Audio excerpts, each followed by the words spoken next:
bad boys, Opie and Anthony, are about to make their return to the airwaves. Opie and Anthony were pulled from the airwaves 2 years ago after a sex stunt at St. Patrick's Cathedral. Opie and Anthony are back, so why won't the FCC be able to touch them this time? The duo has signed with XM Satellite Radio. Their contract with Infinity expired back in May, but the no-compete portion is up until October. No arrests have been made. Police are still investigating.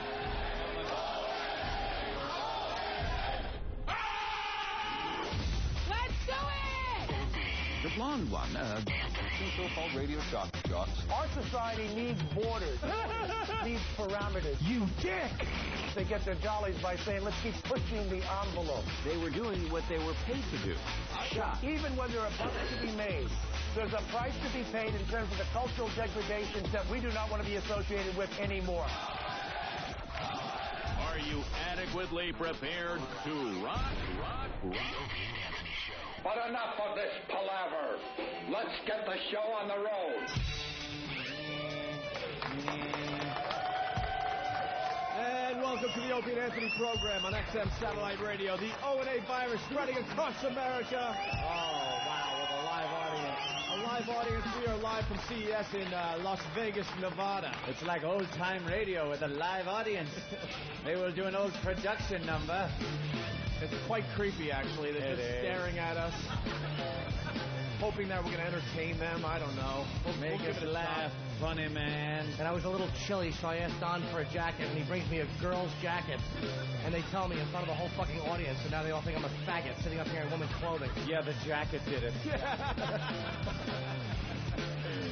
You look wonderful, Jimmy. Everyone well rested. It's a little hard to do a show from Vegas because it's not like you're at home. You know, there's things to do. Well, there's a lot of irresponsibility with this crew, so... Yeah. You know. The crew is very irresponsible. Some people don't realize that there is a job to do the next day, and they go out and overindulge, and for that I want to apologize. And even our bosses are irresponsible. We were all playing the game called Avoid ELO last night.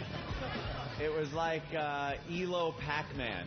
It really was. I heard from somebody else, from another unnamed drunken XM employee, that and I was going back to the room. I had been done playing cards like all night long, and I'm ready to go back to the room.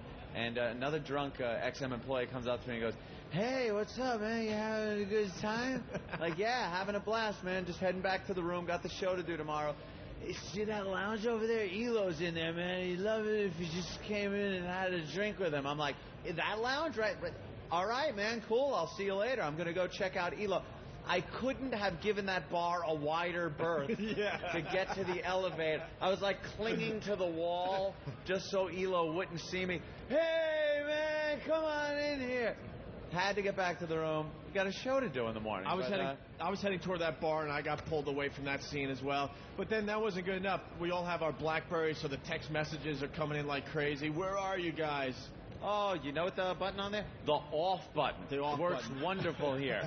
And if you're having a problem with the off button, a quick hurl against the hotel wall. You don't get any more messages. Done. Well, Keith the cop, he got pulled into the bar, right? Keith the cop, everybody. There he is. We're going to have a lot of applause breaks. We're going to try applause breaks today. Applause breaks like the Dancer show. Yeah, exactly. Hey, everybody, Keith the cop. Hey, God bless, good to see you here. And now that New York's finest.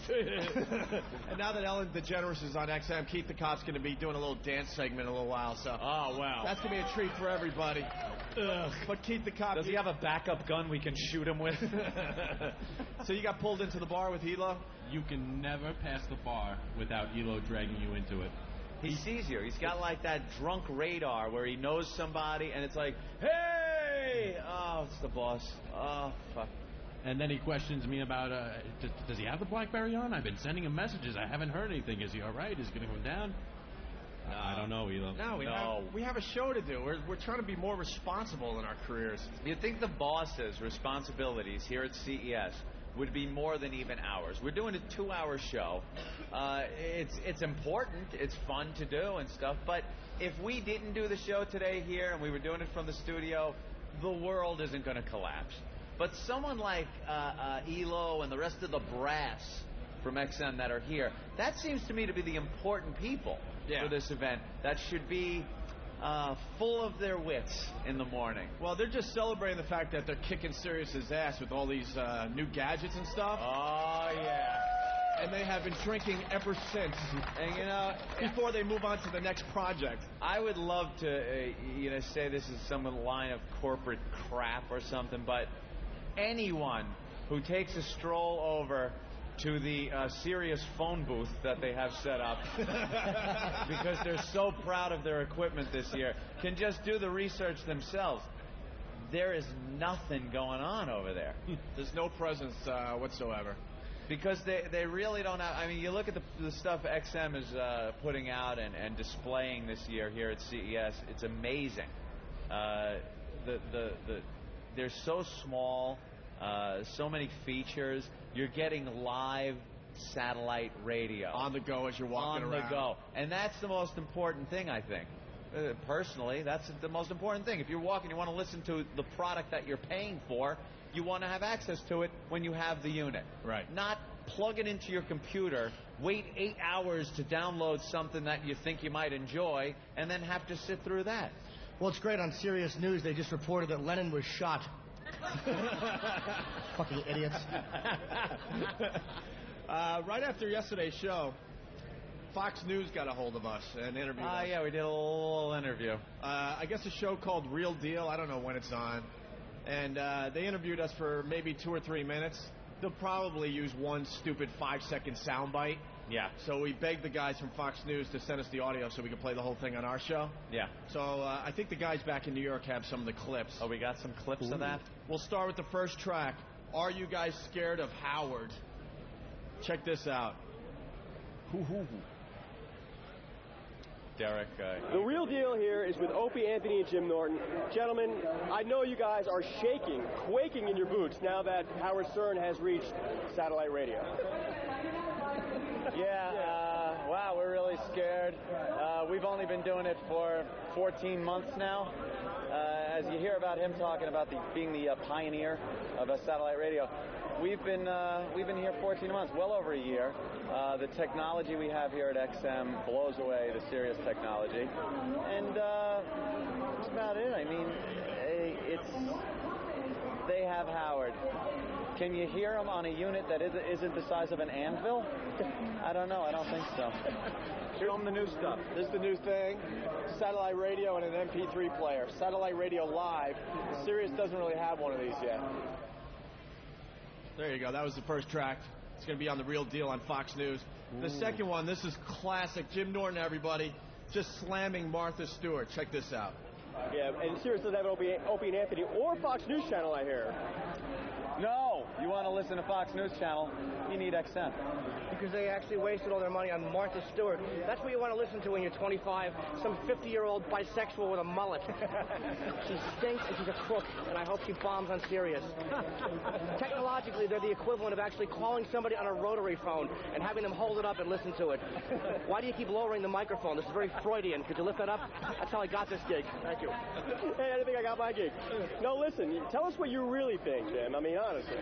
We don't care about Howard going or not going. It's good for satellite radio. Good for him. Right. But as far as they don't even have a presence here because it's antique what they have, and XM is smashing their stupid faces technologically. Yeah. The best part of that interview, the guy from Real Deal on Fox News just kept lowering the microphone. Yeah, he's lowering the mic towards his crotch. It was like really annoying / hot. Yeah, that was one of those things he really didn't want to hear what you were saying. Yeah, he was just being polite. Oh, and you're their friend. Oh, fuck you. Wasted videotape. Yeah. It's never going to be used. He was actually like waiting to ask me questions so they know exactly where to cut. Yeah. Well, that's why I love getting the raw audio, because none of this will be on the Real Deal on Fox News. Here's the third track talking about competition and whether it's good or not. Hit it. But you got to agree, at least on some level, that competition is good for the whole industry, correct? It's great for the industry, obviously, but XM has 6 million subscribers. Sirius has, what, 3 million or something like that? And they didn't show up here this year because we were just making them look silly with all the brand new technology that XM has. And I mean, the thing about Howard, he admitted finally that he's been doing subpar radio for 10 years. In that same 10-year period, Anthony and I made our names for ourselves. And he was blaming the FCC and all that. He just doesn't have the passion to do this type of radio anymore. Simple as that. And he's going to find that out within the first 3 months when the spotlight kind of dims and it's not all about him going to satellite radio. When he actually has to go in there and do a show, he's in for a big surprise. Wait till his bosses find out his passion lies in about $500 million, and that's it. Ooh. Provocative. Ooh. Yeah, they're not using any of this. And then finally, one more track here. This will be maybe some of this on The Real Deal on Fox News. I think they're going to air it Monday. That's what I'm hearing from Steve. Yeah, Monday. Steve, everyone, another applause break for... Wow, this is like applause break central now, Opie. Oh, we're going to do it just because it's going to be annoying as hell for everyone. And a great time kill. I wish people at home could see what a creep Steve looks like slumped over. It's like he's on the toilet on his laptop. All slumped over, fucking typing. 5 minutes without catching exponential amounts of shit from you. Is that on? Yeah. Sorry, yeah. Exponential amounts of shit from you. God, dumb it down, will you? Back on the old toilet bowl, Steve. Ramone, bring me a bent-backed idiot. There you go, the first Ramone. We're going to do a lot of Ramones today, too. God, Steve's got to dumb it down, though. He's just got to stop with the big words. What does exponentially mean? Yeah, stop. A lot. What? It means a lot. So why didn't you say a lot? Because it wasn't the first word that came to mind. Ugh. What? Do you have a thesaurus on the bowl? Are you one of those guys? Yes, I sit there with it. It doesn't necessarily mean a lot, Steve. There's a little more to it. It does mean that it is growing at an accelerated rate each time it makes another step forward. Exactly. Of course. These fuckers are calling me right now. Even from New York. Travis, you suck. A long-distance joke. That joke cost him $3.50. It certainly did. And it never gets old. All right, here's the final track. O&A on The Real Deal on Fox News. Some of this will air. Steve, hit it, guys. You guys sort of fought the same demons that Howard fought when you were on terrestrial radio, correct? Absolutely, but that's what I'm saying. In that same time, using the same rules, we made a name for ourselves, and he blamed the system on the reason why he was doing subpar radio. And you didn't even have a building named after you. No, unfortunately not. We're working on that. We do, actually. It's called Show World. And if you want to know how outdated Sirius is, their mascot is a dog with a black eye. It's like a domestic violence ad for animals. They stink. It's a big clunky unit. You can't walk around with it. It's awful. Boy, we're bashing Sirius here at The Real Deal. So anyway, thanks for watching The Real Deal. This is The Real Deal from Opie Anthony and Jim. I'm afraid I'm going to have to edit all of that out, except for the part about the little radio thing. That stays. All right, guys. Thanks a lot. Why edit that out? That's the funny stuff. That's the stuff you want to hear, but you want the funny in there, no? They're going to make it boring. I really should be the spokesman for this company. Stop trying to be polite. When they ask me at a press conference, what do you think is Sirius? It eats the ass of a Haitian.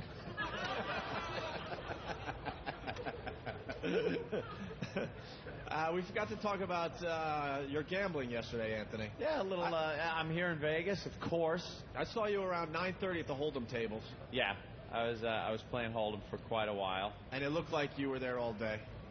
No, actually, I started out. I was responsible. I ate. I didn't leave the compound though. I went right to the Rainforest Cafe, which is. Yeah, I don't mind the food there and stuff. I'm not looking for anything extravagant or fancy or anything. But every 3 minutes...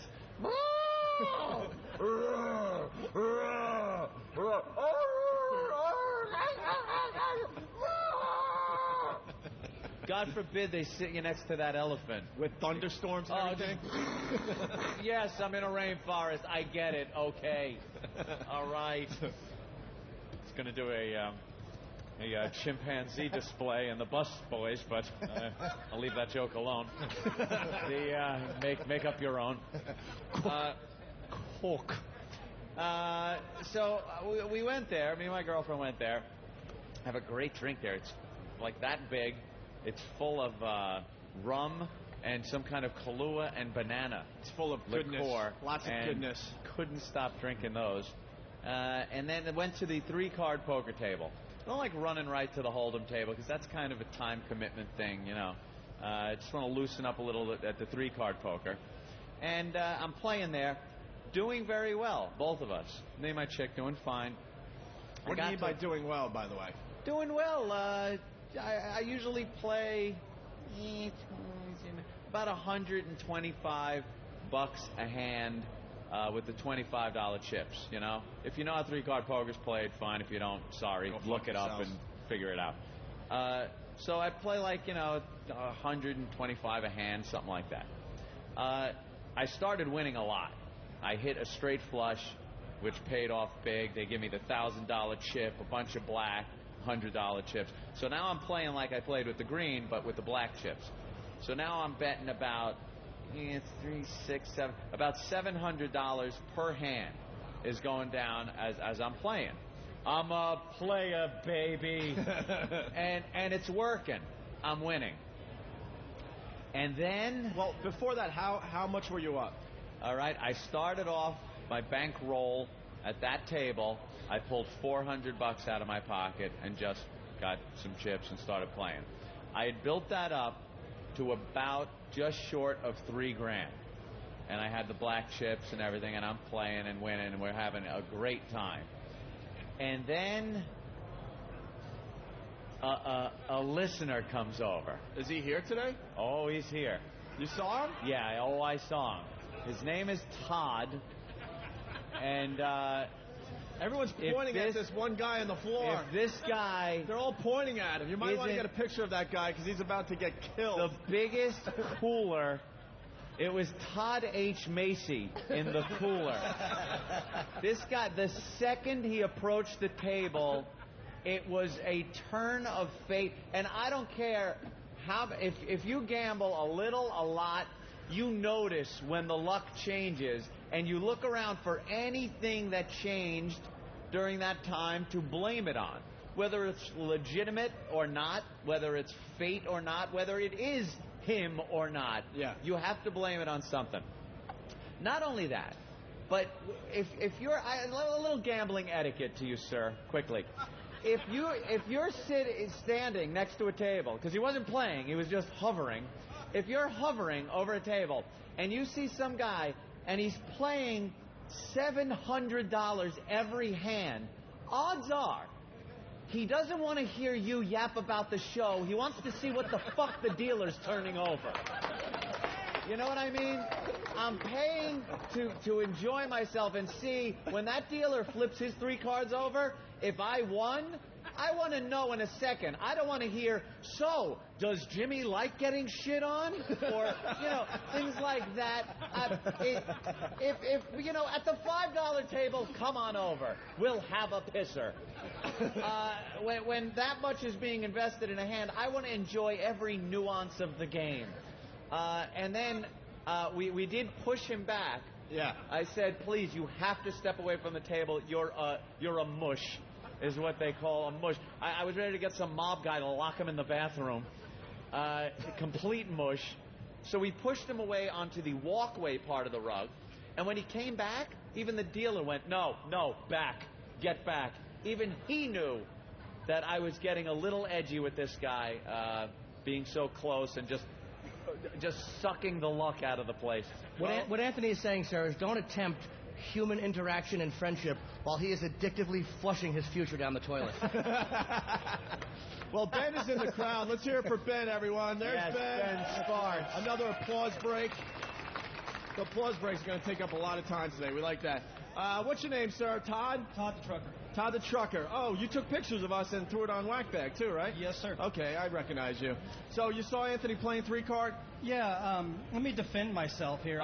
Good fucking luck. I didn't want to bring this up because it's brought up on the show all the time, but and it's kind of getting ran into the ground, but Anthony is definitely a fancy man, and obviously why he was playing where he was playing and playing as much as he was playing, because only a fancy man would play that much. Yes. Truth of the matter is, Anthony was sitting there with his girlfriend, and I sat down at the table and started playing, and his girlfriend got up and left, and she went to the bathroom or something, and the minute she left, I started winning.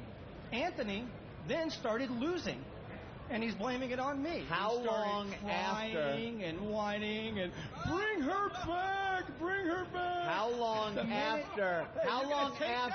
How long after my stack of black chips turned into a single one I was playing with did you then decide to pull out that bankroll of $40 and sit down at the fucking table and play one hand? I mean, it was well after I had already been devastated by the time you decided to stop yapping and actually play the game. And that was the only reason you were near the table. This was long before the girlfriend went to the bathroom and you sat down. I just noticed the stack going ching, ching, ching, ching, ching, just down further and further and further. Is it safe to say you lost thousands of dollars after he sat at the table? I personally am saying this man cost me about $2,500 last night. Yes. And Todd, what kind of questions were you asking Anthony as he was playing? 3-card. I don't remember. And neither do I. Good. I was trying to be cordial, courteous, but when you have that much invested in a hand, every hand, you kind of want to see the cards flip over. So it was like, wah, wah, wah, wah, wah, wah, wah, wah, wah, wah, wah. Dealer has a pair of aces, fuck. Wah, wah, wah, wah, wah, wah, wah, wah, wah, wah, wah. Oh, good. I got a pair of kings. Wah, wah, wah, wah. Dealer has a flush. Fuck. Wah, wah, wah, wah, wah. That was my night. That was my night at 3-card poker. Why didn't you just tell him to go away? I did! And that didn't work? He went onto the walkway, and the second he went onto the walkway, who got a flush? I did. And then he started coming back, and the dealer told him, get back, get back. Sir, I got to tell you this. You're the luckiest man in that casino. I don't know what happened last night, if you gambled, if you won or lost. The luckiest man, because Club Soda Kenny is not on this trip. If Kenny was here, they would still be prying your head out of the in between the lion's head doors on the elevators. They would still be figuring out how your head got in there. Hi, is this man bothering you, Anthony? All right, Todd the Trucker, everyone. Any last thoughts there, Todd? No? Todd, tonight we'll play at the $5 table. We'll have some fun over there. All right. He's kidding. He's very approachable. Just talk to him, touch him. He likes all that shit. He doesn't care. Touch his face. It's romantic. He enjoys it. He loves the caress. I ended up at the Hold'em table. Well, that's where I saw you, and you looked miserable. You looked like you were there a long time. Well, no, I enjoy the game. I love it. Well, because I got the second half of the story, and I thought it might have been Todd. No, you got it from Kook number 2. Yeah, there was Kook number 2 out there. Is he here today? The guy that was staring and studying how Anthony was playing Hold'em. This guy studied me, apparently. I'm getting this second hand through Opie. Studied me and then gave Opie all this info, how I was in such danger that Opie should run over there and tell me how to play fucking Hold'em. Well, Lindsay and I came over, said hi to you guys, and then, just checked in, whatever, and saw that you guys were doing well. And we went to go eat. And as we're leaving the Hold'em area, a fan grabs me and goes, dude, you got to get back to Anthony. He's blowing it. He looks depressed. He's staring at his chips. They're going to eat him alive. They're going to eat him alive. His strategy stinks. You got to get in there. And the guy was freaked out and obsessed. He was just staring at the way you were playing Hold'em. So I should have taken his strategy, like if I get pocket aces, go, oh, goody! Oh! I play very subdued. I sit there, I don't smile, I don't frown, I'm not crying, I'm not laughing. Whatever cards I get, I put my marker on top of them, whether they're good or shit, until it comes around for me to make a decision. And then I either bet or I fold my fucking hand. I don't smile. I don't fucking frown. I sit there with my arms like this, the same position the entire night. It's called a poker face. It's called a body language strategy. This guy was in a major panic. The guy was in a major asshole. Panic. He had no clue how to play the game. You know why? If he was next to me, the whole time would be, hey, man, this is fucking busy, man. What do you call? You get a good hand? You got to smile sometimes. You look depressed. No, I'm playing fucking Texas Hold'em, idiot. You're not supposed to make expressions. Yeah, so how'd you do at the Hold'em table? Oh, I lost my shirt. I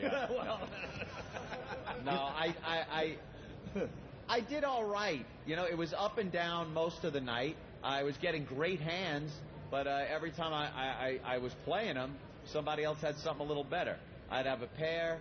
Someone's got 3 of a kind. I remember I got smashed on. I had queens and 10s, and a guy had a flush. You know, it's just that's the type of. And sometimes that happens. But my girlfriend bailed me out of that.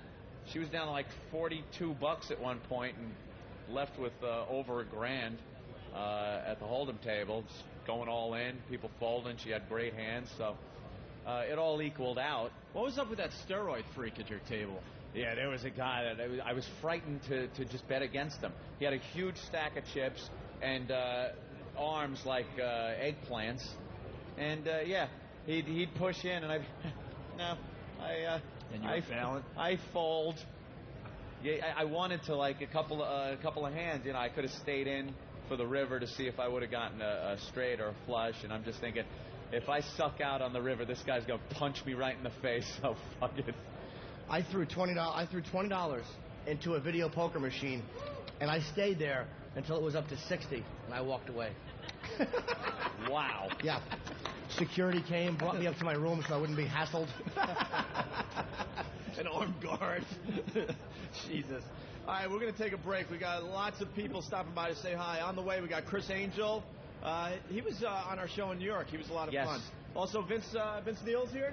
Oh, very cool. Nice. Also, we're going to check in with Laszlo, see what's going on here at the CES. It's the Opie and Anthony program live from Las Vegas, Nevada. We'll continue in just a bit. It's the Opie and Anthony show, live from Las Vegas. It's like watching a bunch of retards trying to hump a doorknob out. Yeah, that's what we do. Because we're perverts. That's right. Stupid. The Opie and Anthony show.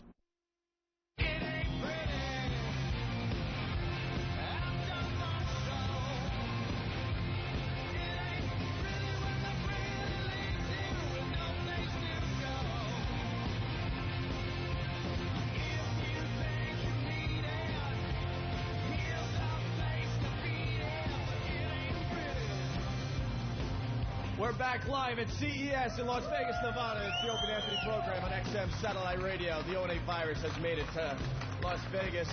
We got Criss Angel and Vince Neil. We're thinking we should just throw both guys on the show at the same time and see what happens, all right? You guys, let's hear it for Criss Angel and Vince Neil making their way to the stage. Also on the way, we got Laszlo. He'll talk about some of the gadgets he's been checking out here at CES. By the way, you know, earlier when we played the clips from the Fox News interview, and when we asked for them, they didn't come right on, and I blamed it on Derek.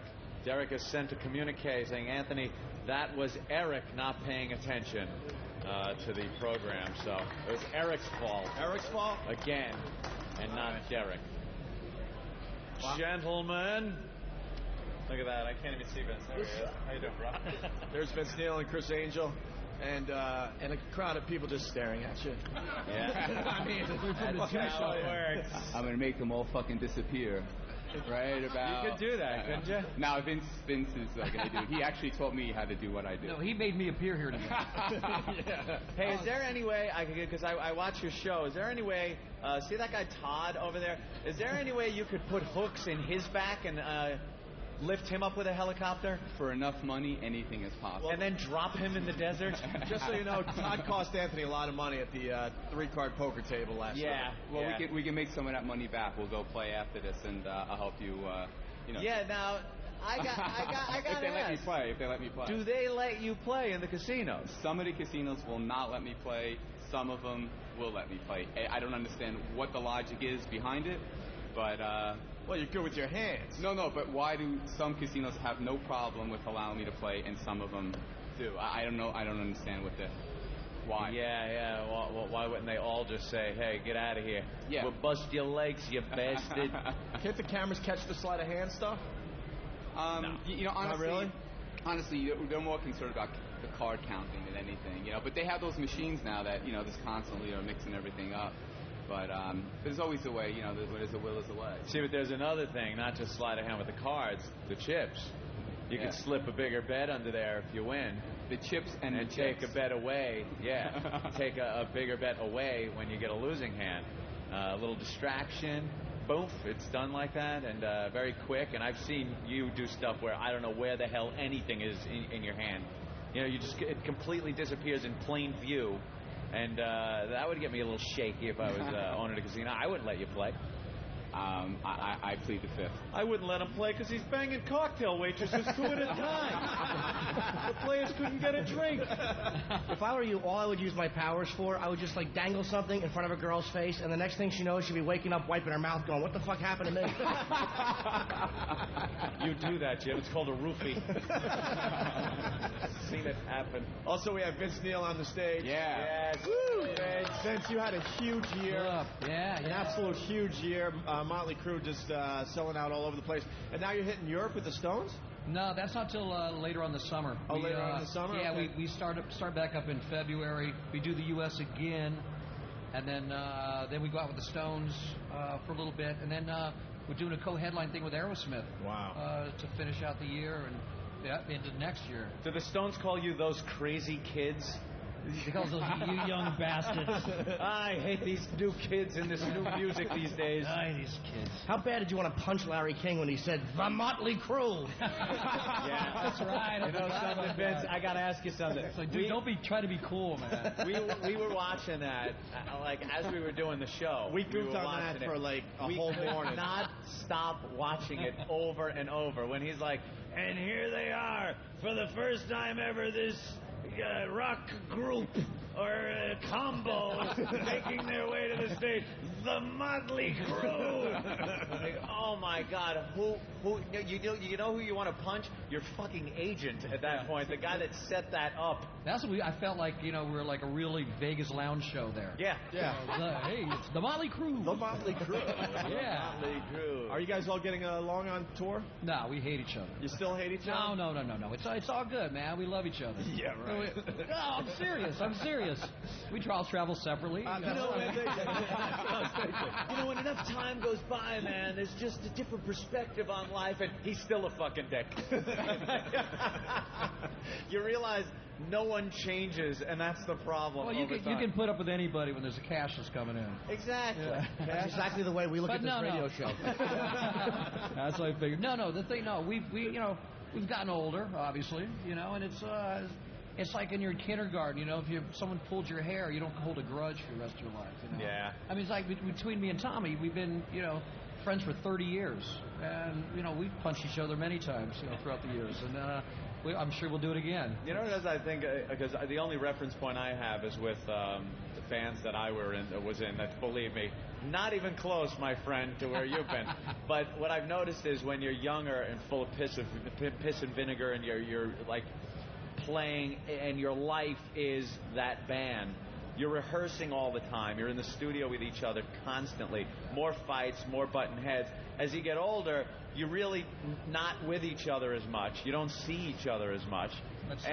And you kind of start thinking back, those are some good times, man. Let's hook back up. We'll do a few things. And it takes a little longer before you realize it's the same fucking asshole he was back then.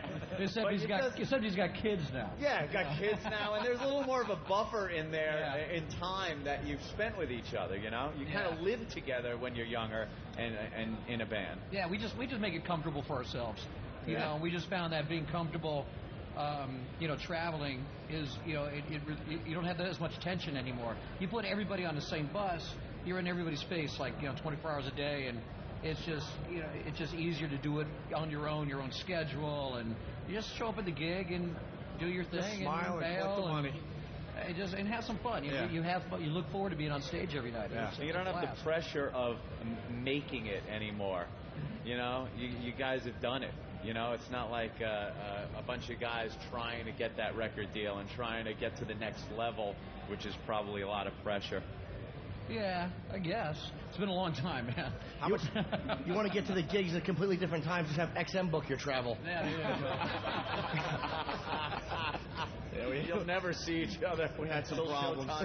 How much longer do you think you guys are going to do it? I mean, the whole thing, or just the whole Motley Crüe thing? I don't know. We got we're going to record a new album before we go out to Europe this summer. Mm-hmm. So that album will be out, 2007. Then we'll start all over again. Wow, I mean, we're just, cool. Being with the Stones kind of like showed us something. It was like, mean, these guys have been doing it for, what, 30-something years, 40 years, I don't know. You know, we're doing it 25 right now. And, you know, let's just keep going until everybody gets bored with it, you know. There's no reason that you can't just go out and even tour like every 3 or 4 years. Yeah. And still just go out and have some fun and still have maintain your, you know, your life and stuff like that. You guys sounded great at the HD TV. I just saw a high-definition concert you guys did. Oh, yeah, it was fantastic, thanks. man. You sound great. Yeah, thanks, man. It was I redid all the vocals here. So. I'm kidding. the magic of the studio. How is that, though? Is it rough as you get older to keep, because the type of music you guys do, obviously to have a younger voice would be a lot better. You get a little older, some people kind of lose the pipes. It's harder to hit those high notes. Not really, you know, because like even when I wasn't with doing the Motley stuff, you know, I would be touring on my own, and so it's just like working out, you know. It's, it's a muscle. It just keeps getting stronger and stronger and stronger, and my voice right now is probably the best it's been in you know, in many years. So you just got to keep doing it. You just you stop for a few years, and then you're going to be rusty just like anything else. Right. Yeah. Hey, but I want to tell you guys something, man. Check this out. We're Motley Crüe, right? You know, we're the we've fucked around with everybody in the whole world, and especially from Los Angeles. They're giving us a star on the Hollywood Walk of Fame in 2 weeks. All right. Nice. And they're gonna, you know, and then it becomes Motley Crüe Day in Hollywood. That's pretty fucked up. Are they out of their fucking minds? That's pretty fucked up. I hope Don't you realize what we stand for? You do Larry King then. You guys used to promote it. The Motley Crüe. Here's a star for the Motley Crüe. These guys probably used to puke on that sidewalk, and now there's going to be a star down there. I hope they take yours and put it over that Queen Latifah, that fat bitch. Why is she getting a star? There's no reason for that. So angry, Jimmy. Unbelievable. Hey, Criss Angel, what are you up to? I have another season coming out, which I'm beginning to shoot in February. It comes out in June, doing 21 new episodes. I have a Mind Freak. I'm actually writing some music right now. I've been doing music longer than Magic, and I'm writing an album right now with Jonathan Davis from Korn, which will be out this year. And a bunch of stuff, man. Just keep him busy. And always very harrowing when he's doing something. I watch the show and it's like, he's going to die in this one. No, this everyone's season always very worried. Yeah, this season I made a little departure from that. You did? Yeah, I'm not going to become a caricature of myself. It's not about killing myself. So I proved that I could do those stupid things, and so now I'm moving on to a new direction. It should be interesting. Should be hopefully some growth there. And because it's like it was always family members going like, oh, I don't want him doing this, man. I don't want him doing it this time. Well, the fish hooks, when I hung from the fish hooks, you know, by a helicopter. Yeah, that was a little much. That was pretty cool. That's some crazy shit. I thought cool. we did crazy shit, but man, this guy's a crazy fucker, man. And I wasn't wasted either. Yeah. So you remembered afterwards. Unfortunately. I still have nightmares about it. We actually, I remember one of the stunts you guys did was a girl dangling from a helicopter held by nothing but Motley Crue's penises. And, boy, that was dangerous. Well, we dropped her off at home, though. She made it home safely. I should mention this real quick, that I have the first season out on DVD, which is available in any of the look at you. Check it out. And the ChrissAngel.com website, not to plug anything, but plug. And he's a big fan of David Blaine, so. Oh, yeah, absolutely. Me and David are like this. Oh yeah. We got into that last time you were on the show. You check out any of the... He actually came by. He was very gracious. He came by when I did something, and he said some very nice things, but... you know, it's cool. The world's a big place. It's big enough for... You check out any of the acts in Vegas? Any of the magicians and illusionists? Yeah, well, Lance is one of my good friends. Traditional guy, but does a nice show. And Amazing Jonathan's a blast. He's very funny. What about David Copperfield? No, huh? Not my speed, dude. No? It's old school. What do you think of... Yeah, he actually called me a couple of weeks ago. He was really upset with me because he... still thinks he's, you know, relevant today, and I think he is, you know, but he was very upset because I said that he was old school, so I can't say he's old school anymore. Now, when he lost Claudia Schiffer, that was a disappearing act that... he's still trying to conjure her back again. He's waving his arms. He's pulling silk off of the bed, and she's still not there. Yeah. Every time he pulls the covers back, it's Doug Henning.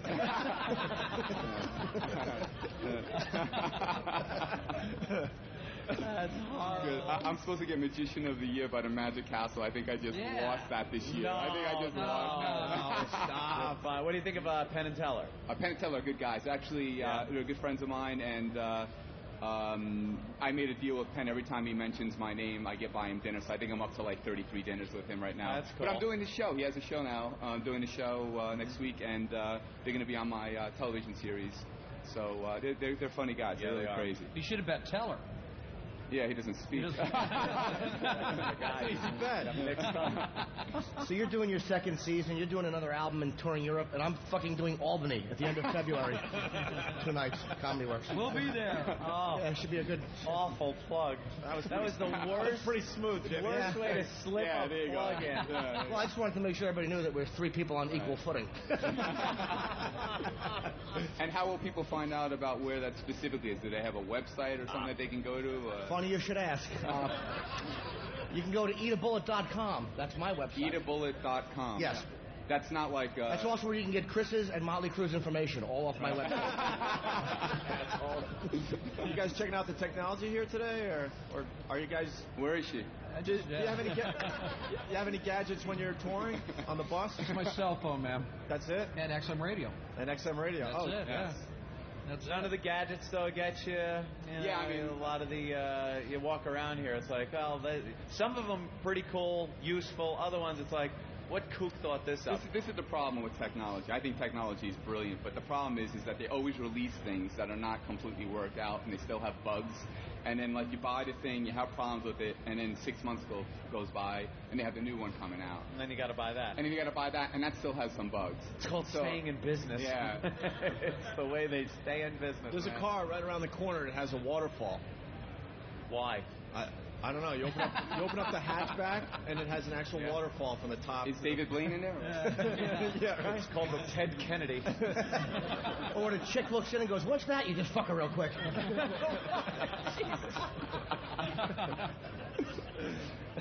Awful young man you are. So no gadgets at all on the bus, huh? No. I mean, how do you guys pass the time on the bus then? Fight? Yeah. Well, no, because it's really just me and a security guard, you know, and They really do travel separately. I love it. Yeah, we don't really spend a whole lot of time on the bus. You know, it's when you do, it's like after a show, you know, and when you go to bed, you wake up and you're in the next city. Yeah. And then so you don't really, you know, hang that much on the bus. You know, you guys gave us a great bit for our radio show, the Wiffle Ball Bat Challenge. Yep. You guys were on in New York, and we started doing it right after you guys left. The Wiffle Ball Bat Challenge. They had a challenge, the Motley Crüe challenge, where we heard about this double dong. Yeah. And there would be a $100 bill in the middle, and the first girl to reach the $100 bill, she got it. Yeah. She got it. And you inspired us. We didn't want to completely take it verbatim, so what we used was a wiffle ball bat, and any girl that would come in, we would use it, mark it with a marker, and then the next girl that would come in, and at the end of the year, whoever's mark is closest to the middle of the bat, from either end, would, and I mean that bat-wise and woman-wise, would win a prize. And that was completely very inspirational. And actually, the winner is right there with that mustache at the computer, and his name is Steve. Steve just trying to mind his own business, getting slammed. You guys wrote one of the greatest rock books. Is that going to be a movie someday? Or? Yeah. They're still working on it. You know, Paramount. What happens is we had a director that Paramount assigned to the movie, and then he got moved to do some $150 million blockbuster thing. Yeah. And so it just took a lot of time to find another director that we wanted to do the movie. What was the name of the book again? The Dirt. The Dirt. One of the best rock books ever. Judith Regan put that out, right?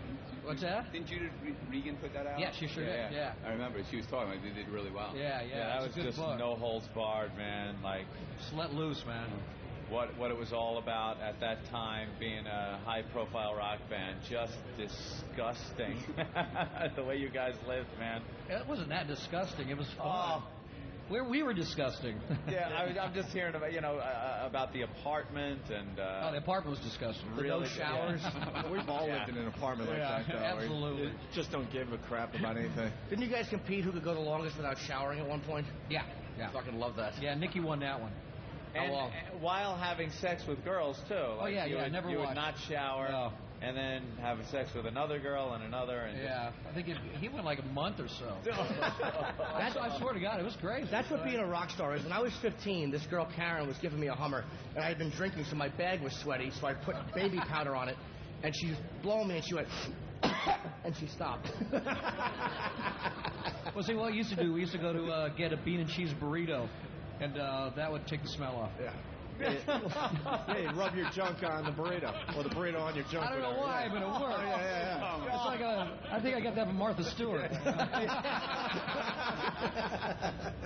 Another helpful hint. Oh, very nice. So when do you start shooting? The last week of February. I think, was it 20-something, 26 or so. Here in Vegas, actually, for 16 weeks. So if you live in Vegas and you want to come out and check out some stuff live, you're welcome. So what's it going to be more of, if not the...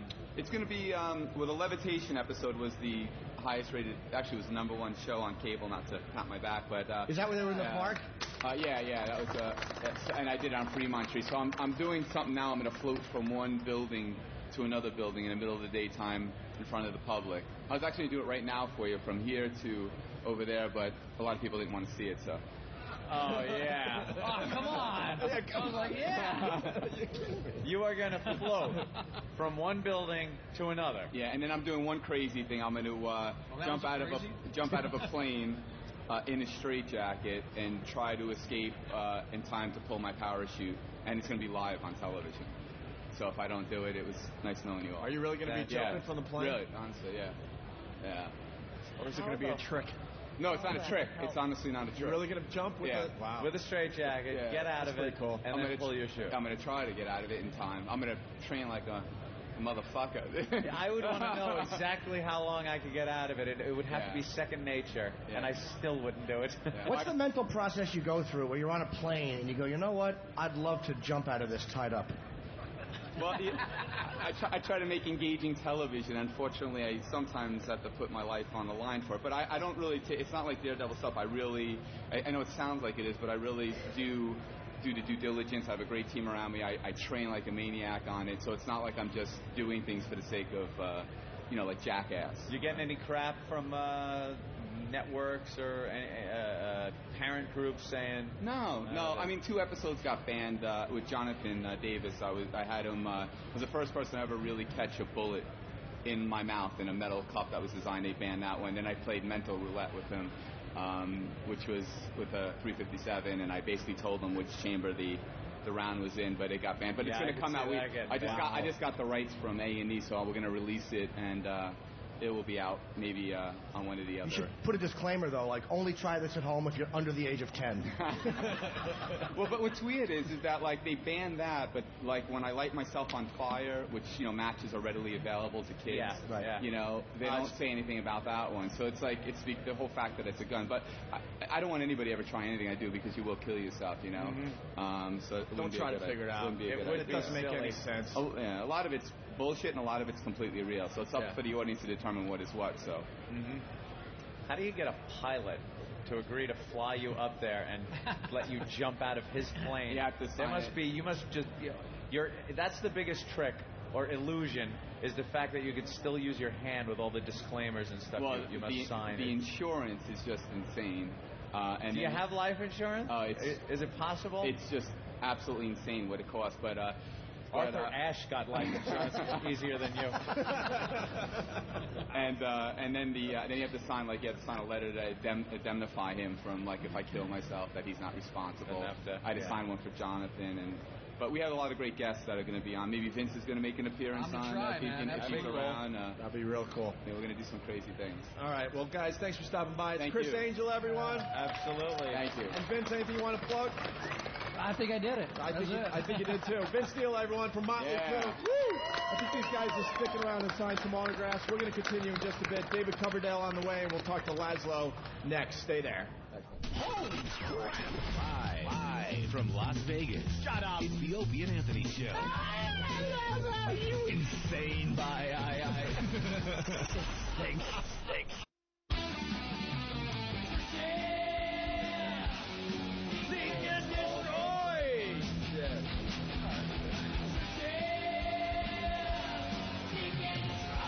That's hilarious, actually.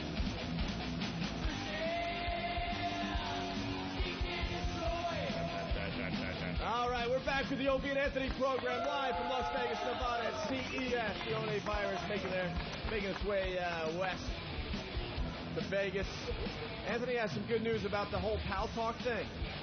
Yes, when I reboot it, we should have a room that will now fit 1,000 people, and it has been upgraded to the green room, and we will have better sound quality. We're getting there. Laszlo made a good observation there. He thinks you're starting your own cult with the Pal Talk. Starting a cult there? It's Pal Talk, so just by the name alone, they are your pals. Pretty soon their leader will tell everybody to wear purple Nikes. It's no. Castrate themselves. It's like Pal Talk, so they're your pals, and then you got MySpace. You have a friends list. They're all your friends. It's all very nice. For a guy that doesn't like to talk to people in public, you sure do like chatting. This is perfect for me. I sit no at my house. Doesn't have to shake a hand. No shaking hands, nothing. Shaking hands to me now means my computer linking up to a network. The handshake, shaking hands, connected. And then I pour some of that antiviral stuff on my keyboard, and I'm ready to make friends. You know, actually, just a few booths over is a booth that reminded me of you. There's many different kinds of megaphones that you can test out. Oh. It's a megaphone booth. So if you're not happy with your megaphone, I might be able to find a megaphone that sounds more like a telephone than an oldie-time radio. Some of the telephones at this show actually look like old-time telephones. Like there's a new mobile phone coming out from Samsung that has like a rotary dial on it. Stop it. I swear to God. And there's a huge thing in Japan now that people are getting handsets, like old-school phone handsets with the curly Q cord and plugging it into their mobile phone, so they're walking down the street and it looks like they have a home phone in their pocket. That's great. Next thing you know, they'll be flying fucking planes into your battleships, assholes. And what's up with the karaoke phones? Oh my God, they were showing me LG has this phone. You know, as if mobile phones couldn't get any more annoying, especially with that like push to talk chirp shit where you can hear both sides of the conversation. Yep. Now they have the karaoke phone. It plays music and you sing along to it while holding it up in the air, and it records you singing along to it, and then you can post it to maybe your friends at Pal Talk or MySpace or wherever. So you could be on a train, singing anywhere, and doing karaoke in front of people until somebody punches you and shoves the phone up your ass. Yeah. That's going to boost sales of the shotgun phone. Every year at CES, the karaoke area gets bigger. I've noticed karaoke is kind of another resurgence in karaoke. Yeah. It goes in waves, and unfortunately there is another resurgence of karaoke. What do they got? What are the newest? Like, what's the best karaoke? Is it still just the same, the discs, the bad videos that play in the background? Or just they have microphones now that, you know, everything's inside the mic. You just plug it into the television. Oh, it does really? The video, it does the audio, that's it. What is worse, doing double penetration hardcore pornography or being an actor in a karaoke film video that plays behind that? You ever see that? My eyes adore you, and there's some girl looking like everything is taken literally, like a million miles away, and they show a map of a million miles, and everything's got to be literal. Last year, I don't know if she's here this year, but Debbie Gibson was, she had her own little special. We missed out. Yeah, she's doing karaoke demonstrations. Really? Yeah, you know your career's come to that. In good shape. Again, she's looking for the shotgun phone. I hate the way during karaoke everybody's so supportive of each other. They should just be fucking heckling each other when somebody's up there belting out a tune. You stink. You're horrid. I don't know why when that joke was bombing I had to yell, you stink, like that would really salvage it. Exactly.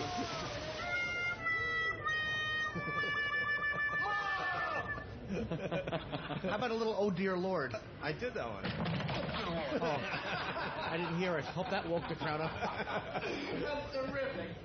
That's terrific. Did you check out the plasmas? They're like 102 inches now. You can't. It's just bigger than the screen that you. Yeah, they've gotten ridiculous. Like, I don't know where you're supposed to put these things. Is it on the roof? Is it something for Times Square? Evidently in the back of your car, because we're in the hall where all the car audio and stuff is, and why people are mounting plasma screens in the trunk of their automobile. Yo, B, you got to have them on all 4 doors, on the dashboard. When you lift your trunk lid, there's got to be a TV back there. And a waterfall. They didn't turn on the waterfall yet. I went to see the waterfall car. Yeah. I want to see it. But the good thing is that them making TVs that big brings down the price of the ones that you can reasonably put in your house. Flat panel TVs have dropped 40% in the last year. So you can actually get, there's a couple of models here, plasmas, 42-inch plasmas for $1,800. You know what, though? I went to buy one, and that guy Todd came up to me, and all of a sudden the price was $5,000. Yeah, mother... Just gotta let it go, Ed. You gotta let it go. I'm trying, maybe tonight. By the way, there's no sign of Elo still. Elo is, let me picture Elo. Hotel room, bed, wet rag on forehead, moaning, groaning. Doesn't he have some high-profile meetings today? Who knows what he does? Does anyone really know what he does? Yeah, he's got a meeting. It's called Alcoholics Anonymous. And he's not picking up his phone, so... Of course he's not. Right now he's like, who's pounding on the door? He's laying in his own vomit nude on the fucking bathroom rug. Hey, don't make it hot. I noticed that most of the executives are not here right now. No. They were celebrating all night with the new gadgets, and woohoo! And they're still not here at CES. Drinking all the profits. I go to a lot of trade shows, and I have to say the absence of the little doggy company, it's embarrassing. It's really kind of weird. Well, all their eggs are in one little basket, and it's not the technology basket. I mean, you walk outside here, and there's planes circling around the convention center with XM banners. It's like XM everywhere. That's nice. Criss Angel's jumping out of one right now as we speak in a straitjacket. He's practicing outside. You underestimate Sirius, though. But they actually have a competitive thing for us. They have the Wise Guys show, which is like a bunch of the Sopranos. Because, being funny and stuff, like, hey, you're going to whack you. This gotta be funny day after day. I can listen to that and just laugh, I got whacked. Cut it out. No, he didn't. Hey, how you doing? Only 4 hours to go. One of the things I noticed about this show, it's so big now, they're those scooters that, like, fat people have or sort of disabled people have that just makes them fatter? There's a big difference, by the way, between the disabled person using a scooter and the fat person using Exactly. They're renting those things at this show. Why? Because it's so much ground It's so big, and, fat people get tired easily. So I saw this fat guy just sailing through a booth on one, did not realize that there was a step. And dude, it looked like something out of Jackass. He goes flying, and the scooter actually tilted over on the right side, and he almost fell over, at which point he got his cane and righted himself. And he must have, like, blown out the suspension on this. I would have scooter. loved to have seen that in slow motion in front of Caesar's Palace. as his legs break and he ragdolls his fat body. I was really hoping he'd die at the end of that story. Yeah, you have sympathy for the disabled people. You get out of their way and stuff. But when I see some tubby driving one of those things... And they haul ass on them, and you're supposed to get out of the way. Fuck them. I don't have sympathy for the disabled. I bully them. I asked Keith the cop to go to his trunk. We get some spike strips and have some fun. Hey, we had some audio of Imus. Imus was talking about us today. Imus. He was trying to give us some advice. Yeah. What did he have to say? He wants us to leave Howard's daughter alone? What did we do? I don't even know. We just reported the story. Actually, I think there was a story written in the Post because of what we discovered online. Let me tell you something. We love the I-Man. I love Imus. Enjoy the show. He's been very supportive. But the realistic part of this whole thing is Imus is not a kid anymore. He has gotten up there in age. And if you've noticed older people, I've noticed with, like, my stepfather and stuff, they get sensitive and emotional over things they never used to. Sentimental. You start seeing them cry. Yeah, tears will come to their eyes. Watery eyes. Where years ago he's pounding CC and driving a boat into a slip that he doesn't fit into. And now it's like, oh, that telephone commercial where the daughter calls the dad, and you're like, oh, you can act like a man. And I think Imus might be hitting that mark. It's a little rough, because if he's getting upset that we're talking about Howie's daughter doing a nude scene in some Jewish clay, Imus, please. And there may or may not be pictures of Howard's daughter naked. Let's throw some baloney on her ass, Robin. Why don't they get the guys with the laser pointers to point out the faults? Well, yeah. Why don't we do that? I couldn't think of the perfect girl to rip that bit off with. But Imus wants us to leave Howard's daughter alone. No. Here's the audio from this morning. Let's go to track 1 if Eric's paying attention back in New York. Eric, get off the wrestling site, faggot. Hit it. Howard Stern's daughter, Emily, has abruptly been pulled out of an off-Broadway show in which she appeared stark naked. Yeah. And there are some pictures in the Post, too. I'll leave the guys. And the Daily News. And the Daily News. But it's a wild shot with... she's playing, actually, Madonna in the show Triad, which is, obviously, it's about the Kabbalah and the famous follower of Kabbalah, which is Madonna. And so she appears in these yellow panties and a cone bra. And in the finale, the rabbi, who's the executive director of the show, tells her that if she gets naked, the Messiah will come. And she strips off all of her clothes, and then the rest of her cast also gets nude, and then they worship her body parts. And it was panned in the New York Times as dreadful, mind-numbing, and in bad taste. How great would it be, though, if she ended up on Opie and Anthony, sticking cucumbers in her private parts? I mean, something could be all there or not? I mean, is there not something here that is some twist that's sort of looking for a silver lining, right? You know what I'm saying? Yeah. Leave the guy's kid alone. Oh, Imus. That wasn't bad, though. It's not like he trashed you guys. No, he didn't trash, but that's kind of like your dad telling you, you're not taking the car tonight. Leave this guy's kid alone? The shit that Howard had to say about Imus? You are his son. Are you going to listen to Dad? Hell fucking no. Howard made a living exploiting other people's daughters. That is what got him to the point he's at, is the total exploitation of other people's daughters. And it is a sweet justice that his daughter appears nude, that there will be nude pictures, and that he is, no matter what he says, disgusted and embarrassed by this and knows that this is something she is doing to directly get back at him for whatever problems they've had over the years. That is how I see this. All right, we got another track from Imus this morning. Listen to this. Here's what I want to say, and I just hope Opie and Anthony, and I'm very close to Opie. In fact, I think he may be my son. Yes. And I do like him. I would say to them, let's just lay off the Howard Stern daughter story. I think there's some things that, If they do that, then they're pussies. Yes. They have to go after her and him. I would be very disappointed in them if they were to do that.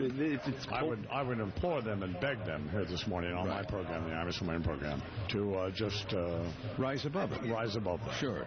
O&A, this is your morning to rise above it. I think Imus... And not to challenge the stripped naked appearance of Emily Stern in this, what I guess is just an atrocious off-Broadway show. Off-Broadway. Some things that ought to be off limits, and I just... take the high road, boys. I just implore and beg my friends Opie and Anthony, and as I said, I must go sit Opie to try to take the high road, because as Kinky said, there's no mud on the high road. So hopefully I'll get a report later today on whether, in fact, they took my advice. They, unfortunately, often do not. Oh, you guys, let's hear it for Imus. Oh, come on. See, these guys handing this clip in going, Imus begging you guys to leave Howard's daughter alone. It's so obvious. Who heard that and didn't read the sarcasm? That sounded like serious questions only, people. Serious questions only. Oh, I am so relieved. It's obvious he wants us to go after his daughter. Oh. Please, leave the girl alone. Right. We started this ball rolling, and we're going to continue rolling with this one, right? This, and for some reason the newspaper won't report it. It's directly because of this program playing Daddy's Little Girl as her horrific audio from this play is being broadcast at the same time. Do we have that? We should play that again for everybody. Yeah. Basically, we added the Daddy's Little Girl to the clips of Emily Stern doing her nude thing. Nude scene, but these are her words from the play over Daddy's Little Girl. And the pests getting involved on various message boards, and it got out there, and Howard gets wind of it, of course, and told her to stop. I mean, it's so obvious what happened there. It's an embarrassment to him. This guy is going into another medium. He's going from regular radio to satellite. Very risky venture for some people, especially him. And he doesn't need this kind of evil publicity. He wants it all about him, and not his naked daughter. This is what everyone said. If you listened to Howard back in the golden years when it was a fun show to listen to, some people that were pissed at him said, Howard, you have 2 daughters. What happens when they grow up? And it was never an issue because I guess he thought time was going to stand still. Well, they are grown up. This girl's 22 years old. Right. She's well within the age she can do whatever the hell she wants. She has decided to take an acting career, which entails taking her clothes off. To bring the Messiah. Right. That's my favorite part of it. To bring the Messiah. Well, God bless. Good job raising your kid there, Howie. Payback is a bitch. First, we had that little episode at the hospital after the Jingle Ball, and now we have this nudity. And there may or may not be naked pictures of this her. Girl sounds like a goer. Of his daughter. Sounds like a goer to me. And if you have some of these pictures, you might want to email them to steve@foundrymusic.com. Steve wants to check them out. But here's the clip we threw together. Her audio and then Daddy's little girl behind it. Listen to this. Spiritual, sexual. For the end of the rainbow. My breasts. My pot of gold. My white shining leg, my vagina. Your daddy's little girl. My ass are all godly. God, in my tits. A precious gem. My tits inside, God. Is what you. My tits are godly. Your mommy's bright. My tits are God. And shining star. Spiritual, sexual. You're the spirit of Christmas. Immediately notice my tits. My star on the tree. T.I.T. You're the Easter bunny. Papa, don't preach. To mommy and me. I'm in trouble deep. Your sugar, your smile. Papa, don't preach. Your everything. I've been losing sleep. And your daddy. God, in my tits. My tits inside God. My tits are godly. My tits are God. Yeah. That's kind of embarrassing, don't you think? Oh, sorry, man. An attention. Knockers bouncing all over the joint, and that's nothing but old-fashioned communism. Happens every time one of those dancers start poontanging around with those showfolk fags. I didn't know you were going there. Sorry about that. Kind of embarrassing, though, don't you think? Yeah, a little bit. A little bit. Well, horrible acting, by the way. Jimmy, you're an actor. What do you think? It's hard to say because I didn't see it. I would say that the singing is a bit subpar. Yeah. But I didn't see the role. She should have gone, my vagina. Yeah, when you're dealing with my acting, it's very difficult to hold other people to the same standards that I hold myself to. Yes. Because I'm pretty much, I'm very involved in my roles. Yeah. And I don't appreciate any type of joking about my acting. Sorry. Well, that's an ongoing story. We'll have more on that. And later I'll be playing the part of a guy who would love to be blown. So, any ladies here with an acting career, give me those ribs, you. By the way, this just in, Elo is at an investors meeting, sitting in the back, listening to the show on his MiFi. Is he? That's good. He's laying in the back of the meeting with a cold rag on his head. Investors meeting. That's the excuse he's using today? For That's not being great. here? He's not at an investors meeting. That's why you come to Vegas. That's Investor bullshit. meetings. Ooh, that is bullshit. Watching in the back, betting who's going to fall asleep first. Some 80-page PowerPoint presentation. Oh. Now here, if you look at last year's... Shut up. PowerPoint is the downfall of mankind. I can't sit through any of it. I have never had to sit through a PowerPoint presentation. Nobody can actually communicate anymore without putting together a goddamn slideshow with 3 bullets on each page. Isn't that pretty much an overhead projector? Isn't that what PowerPoint is with the transparencies? Just updated. You sit in there hoping the light would burn out. Thank you. I shan't be there. Laszlo, anything else on the technology today? It seems like every company here has got some kind of iPod add-on device. There's one called the IC that you dock your iPod into and turn it over, and it's got a larger screen because they think that the screen on the iPod's too small. Too small, so now you get a bigger screen. That's good. Do they have like a full-size television set that you could pop your iPod in and get programming on a television set? Like maybe you can download a show, let's say, from your computer on your iPod. You pop it into your television, and you're actually watching that TV show on your TV through your iPod. Now they're talking, because that's a big screen. Yeah. And it's television. You're getting a TV on your television. Last night, a guy was showing off a dock that sits next to your TV that you download shows to your iPod and then walk over and put it there. It's like, why didn't you just record it on your TiVo, stupid? Watching it. I love when the people go, I can watch TV on my computer. Yeah, I can watch it on my TV. Fantastic. Nothing better than sitting in your office alone in your chair watching television for hours. On your computer. On your computer. The iPod pillow, Anthony, last night. iPod pillow? So you can go to sleep to whatever tunes you have on your iPod, and you actually tuck it inside. It's got a, you can turn up the rumble on it in case you want some bass. Jimmy, you want one? I certainly don't. Better be jizz-proof. Cut it out, you. I hate enough with the fucking iPod already. If you put this in your ass, you won't get AIDS. Thanks. Oh, and the podcasting kit. What is that? Won't the hole cut in the middle? Guy going. There's all these kits they're selling now for, start your own podcast. Everybody's doing it. So, it comes with like a little soundboard and the microphone, and there's people out there going, doing a radio show is easy.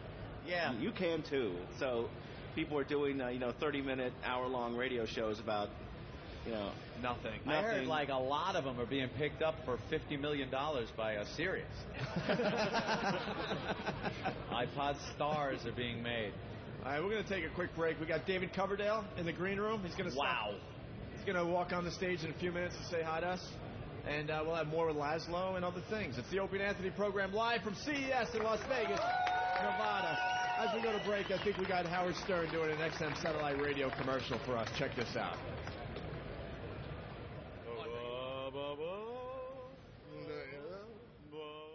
When was the last time you were in Vegas? The Opie and Anthony show. Opie and Anthony. Live from Las Vegas. Oh, my God. It was a really lovely day filled with cold ham and sweaters and avoided eye contact. Now everyone's got to suffer. Come on, dudes. Let's pick up some trim at a strip club. I love paying for sex. Wow, you are a horny one.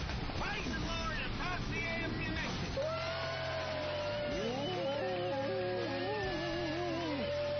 It's the Opie and Anthony show. Live. Opie and Anthony. From Las Vegas. I don't mess with underage girls. What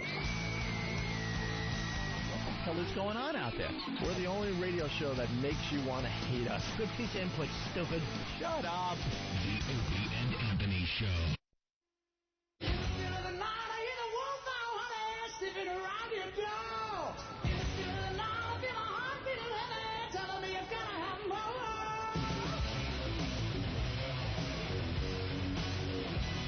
There's some Whitesnake for you. We're back with the Opie and Anthony program live from the CES in Las Vegas, Nevada. The O&A virus. Out west in Vegas. I believe we have David Coverdale ready to go. Oh, yeah. Ladies and gentlemen, David Coverdale from Whitesnake. God damn. And Laszlo was... There's a rock star. Hello, mate. How are you? Laszlo was in the green room. Rock stars. Huh? That's what we need is more rock stars. More rock That's stars? it. Oh, let's get into this. This guy is a rock star. Lived the life, the whole deal, man. We were talking to Alice Cooper yesterday, and we made that point that there's no real rock stars anymore. Oh, you don't think so? Not really. No, they're sissies. Not like the old days. Sissies. They're all political now. They're all trying to be political, and they don't just fucking rock and bang chicks like rock stars used to do. Bang chicks. It's almost like now they're just playing the part of a rock star, what they think a rock star. Well, could I be a rock and roll aristocrat? Huh? Yeah, and then during... I just got to get close to the mic. I can't hear. During, like, the off hours, you know, they're... knitting and... vegetarians who... I am a fucking vegetarian. I've eaten more meat than you've eaten, mate. He's not... Are you really a vegetarian? No, I'm a vegetarian. Vegetarian? Yeah. So you eat vegetables and fish? Vegetables and fish. All right. Is that that's what it's called? Vegetarian. I've never heard No, that. neither have I. It was just coined the term. It's a sinus infection that's promoted it, I think. I'm a vegetarian. That means I eat vegetables and half the fat chicks from Laverne and Shirley. Oh, Jesus. Jim. Wow. Yeah. Wait. But no, what I meant was... That was a bomb. That was a bomb. And you had a little conversation with David Coverdale backstage? Yeah, I was saying I was Laszlo? going to drink every last Diet Coke back there, and you said that'd be good for my spiritual journey. Yeah, I think so, yeah. And now I'm kind of bugging out. You think? No, it's going to be great for your spiritual journey. I was, a lot just of waiting for my tea to brew. You see, because Marion is half of the retarded Laverne and Shirley. Shut up, Jim! But Opie, I think they just didn't get it. They got it all right. Now, back in, let's say, the 80s, Whitesnake, I had the album Spit It Out. Oh, yeah. Is that the one? The Oyster album. Yeah. Oh, that one, couldn't get enough of it. Every track on there, a classic. Was that when you were at high school? Because everyone I meet lost it to that album at high school. I was working, Joe. I left high school a little early. Had no use for it. I figured I'd get out there and get one of those good, high-paying jobs. Minimum wage. Wonderful. Living in my car. Great career fucking choice I made there. But that one, every single song, just about fucking. And you gotta respect that. That was before I was a vegetarian. No goddamn rainforest songs in there. No songs about happy, touchy, good feelings and stuff. It was about, shagging. Hey, if you don't like it, spit it out. It was about a hot bitch. Spit it out. Hey, that's romance. That is romance. We need more songs about fucking. There's not enough songs about fucking these days. And more wind tunnels and videos, by God. I love yes. I love the wind tunnel. Well, now Whitesnake also had some of the most memorable videos. Well, introduced us to Tawny Katane. Tawny Katane on the hood of the car. And the white dress. And of course your relationship with Tawny. Ah, yes. Yeah, yes. So this is a history program. This is now history. Fucking archaeology. The History Channel. Look, we all have our demons. We just want to live through you for a couple and minutes. ex-wives. Yeah. Now, but the thing is, you're the guy that got to wreck her and then send her on her way. Because for some reason, after Coverdale, where's she going? Didn't she go to the ball game? I think it was down the old slope. I don't know. We have this delightful lady here asked me if there was any dialogue with Tawny. No, not anymore. Did you see that mugshot of her? Unfortunately, recently? yeah. You did? You ever wake up next to that mugshot? Never like that. I was hoping it wasn't just a good makeup job and everything. She had changed somewhat. David's like, oh, what the fuck are you? Holy shit! It's a triple bagger. It's like there's awful Tawny there, but no, very hot. That was like what was going on. MTV just cranking up, really. You guys early got days. in there. It was a lot early days. I probably imagine it's like this now with the early days of what you guys are up to. Yeah, with satellite radio. Stretching boundaries, seeing how far you could go. Yeah, because you guys got into it when MTV's just kicking up. You know, it was incredible. Yeah, you guys were playing before the video. It was basically Frankenstein. It became so powerful they actually dictated what they wanted from the artists. That was the time I backed off. Yeah, instead of the music dictating. This is instead of writing a song, they actually said, this is what we want and this is the kind of video we want, and if you don't do this. When I worked with Jimmy Page, Jimmy and I are from the old generation, but fucking videos weren't invented, you know. Sure. Yeah. You played a show, if you didn't go to the show, you didn't see the band. It was that simple. Occasionally you put out a film that made no fucking sense whatsoever. And you'd have to go to the 99-cent theater, smoke a bunch of pot and watch it. You got to see the outtakes of that, though. It's hilarious. Yeah? But so, to talk him into doing videos was fucking hilarious, Yeah. Oh, they want us to spend $1 million in a Gothic castle somewhere, and he's going, fuck off. Go fuck yourself. What do you think of today's music in general, though? I don't really sort of look at... I've never been involved in fashion in every aspect, and I haven't Lake Tahoe. I'm a vegetarian. What the fuck do you think, I just asked who Snoop was. You don't know who Snoop is? No. Come on. He's everywhere, My son is actually introducing me to a lot of, like, Black Eyed Peas and stuff like that. He's 9, so does he, it's a whole new thing. Does he think that's cool, or is it one of those things where he's it's interested, he's been to some of my shows. I came out of retirement a few years ago, so I've been doing shows around the world, and so he's actually seen this rather than some horrifying pictures and scrapbooks. So. I'd be shoving it down their throat. I'm cool, you fucking... I'm a cool guy, not just dad. But he's got all the instruments. He's got a band called Dry Ice. Basically anybody who comes over's in the band. Don't play anything. They charge you $1 to watch them rehearse, Yeah. It's hilarious. You must have heard all the criticisms over the years of the Robert Plant. Oh, he's a Robert Plant ripoff. How would you answer? Well, I don't know. No, I've been doing it almost as long as Robert, so it's never really affected me. Robert and I actually were friends until I started selling lots of records. And then all of a sudden, I became his fucking nemesis, Yeah. But I think working with Pagey and doing well was a suitable stick up his ass. One thing I always thought that put you ahead of him is... all the shagging songs. Well, that too. But the ability to sing these songs live and have them sound like you recorded them. Your voice has always been amazing, still is. Thank you. And I think Robert Plant kind of over the years... what happened? Something happens. I don't know. With the instrument. Diet Coke? I don't know. So you got to stay away from the Diet Coke. You got to be a vegetarian, and then you can still belt out the songs. So you're still playing, obviously. Yeah, I do 6 months a year. 6 months a year? Yeah, that's maximum. I enjoy, I'm sorry to say, but I love enjoying my family at home. Family life. Watching my son grow, which is hard on the road. As they said in Spinal Tap, you don't want to be some 60-year-old fucking wanker just playing heavy metal. Oh, but has that not fucking changed? Just, the Who are going out this year. Yep. Yeah, but you still got it. But you get to go and be a family guy. Hey, Anthony, when I started, it was like a tennis player. If you didn't make enough money to open a bar, or fucking like Ringo wanted a hairdressing salon, by the time you were 24 or 25, that was it. You were back in the paint shop. Yeah, really.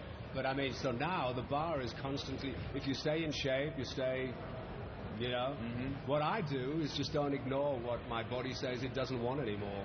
Diet Coke. And I haven't had a Diet Coke for a lifetime. How happy were you that Sabbath was finally inducted into the Hall of Fame? Oh, I had bluebirds flying out of my arse. So did Jimmy. Are you guys going to do the Whitesnake thing again, or? Well, that's what I'm doing. Oh, okay. Yeah, so you guys got back together and you're starting up again? No, I've got Tommy, the drummer. Okay. He's with me, and it's a whole new bunch of snakes. Great players, very fresh. Basically, it's Whitesnake redecorated. New music and all that. We're talking about it this year. It's not really an industry to encourage that. The last thing I want to do is get involved with a big corporation who says let's get Tawny in the fucking video. Yeah. Which is like the no-brainer. And these days you would run her over with the car. I think it would be a lot more entertaining. Come on, that's funny. Come on. And I want my hood ornament back. We have the definitive collection. I like this. Yeah, that's coming out in. It looks like it's on homemade records. Yeah, I know. Your son print this up? He did, yeah. It's a couple of typos in there. Is that did I go again? That's what did I go again? Was that love? Slow and easy, please. So this is how it's going to be put out? No. It's a record company. What have you had for did you have mushrooms for breakfast? Look at this thing. That's universal. That's it. It's universal. Feel privileged you're getting this early. Oh, this is like early copy. There's not even a label on it. It's just a burned CD. That's what I mean. He's burning them at home. That's what the record industry's got to. That would actually be very old school and kind of cool. How many have you got? You got one each? Yeah. Jesus, I thought there was only do we have one to give going. any back? Or you want a couple of bucks? I think so. Just right. A couple dollars to the sun. Still doing fine. We're going to burn these and sell them to these people That's out my here. boy. Right. Spread the word. The gospel of the snake needs to be spread. You guys go on the European tours and stuff? This year, yeah. We got and Japan, you guys got to be just huge over A lot there. of fun, yeah. Yeah. We've got a DVD coming out first week of... first DVD in concert I've done, actually. for Over there? Yeah, we did in London last year. It was a lot of fun. And you see the new snakes. Yeah.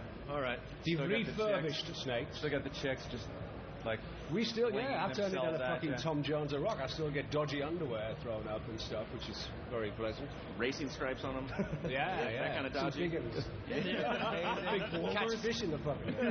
I think it's amazing. You kind of these rock stars like you, Mick, all with the full heads of hair too.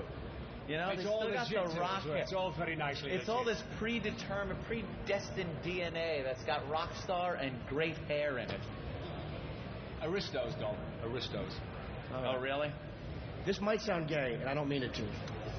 You smell really good. That could be the best cologne I've ever smelled, and I know that there's really a homoerotic tone to that compliment. I don't mean it to be that way. Yeah, that's all right. My ass is twitching. Don't worry.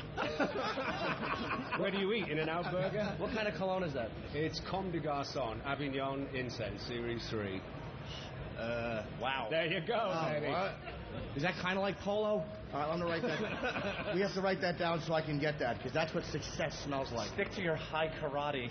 I use Brute, because, Joe, whatever the fuck his name was, used it. The great smell of George Foreman.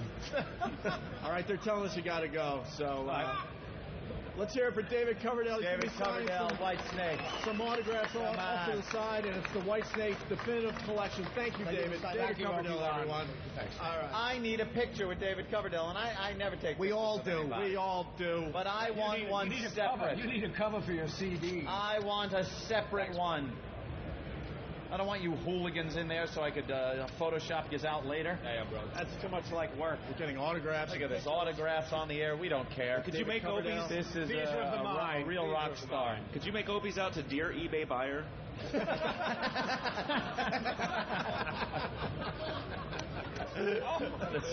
Obi-Wan. There, brother. Thanks. All right, he's got to go. David Coverdale. Oops.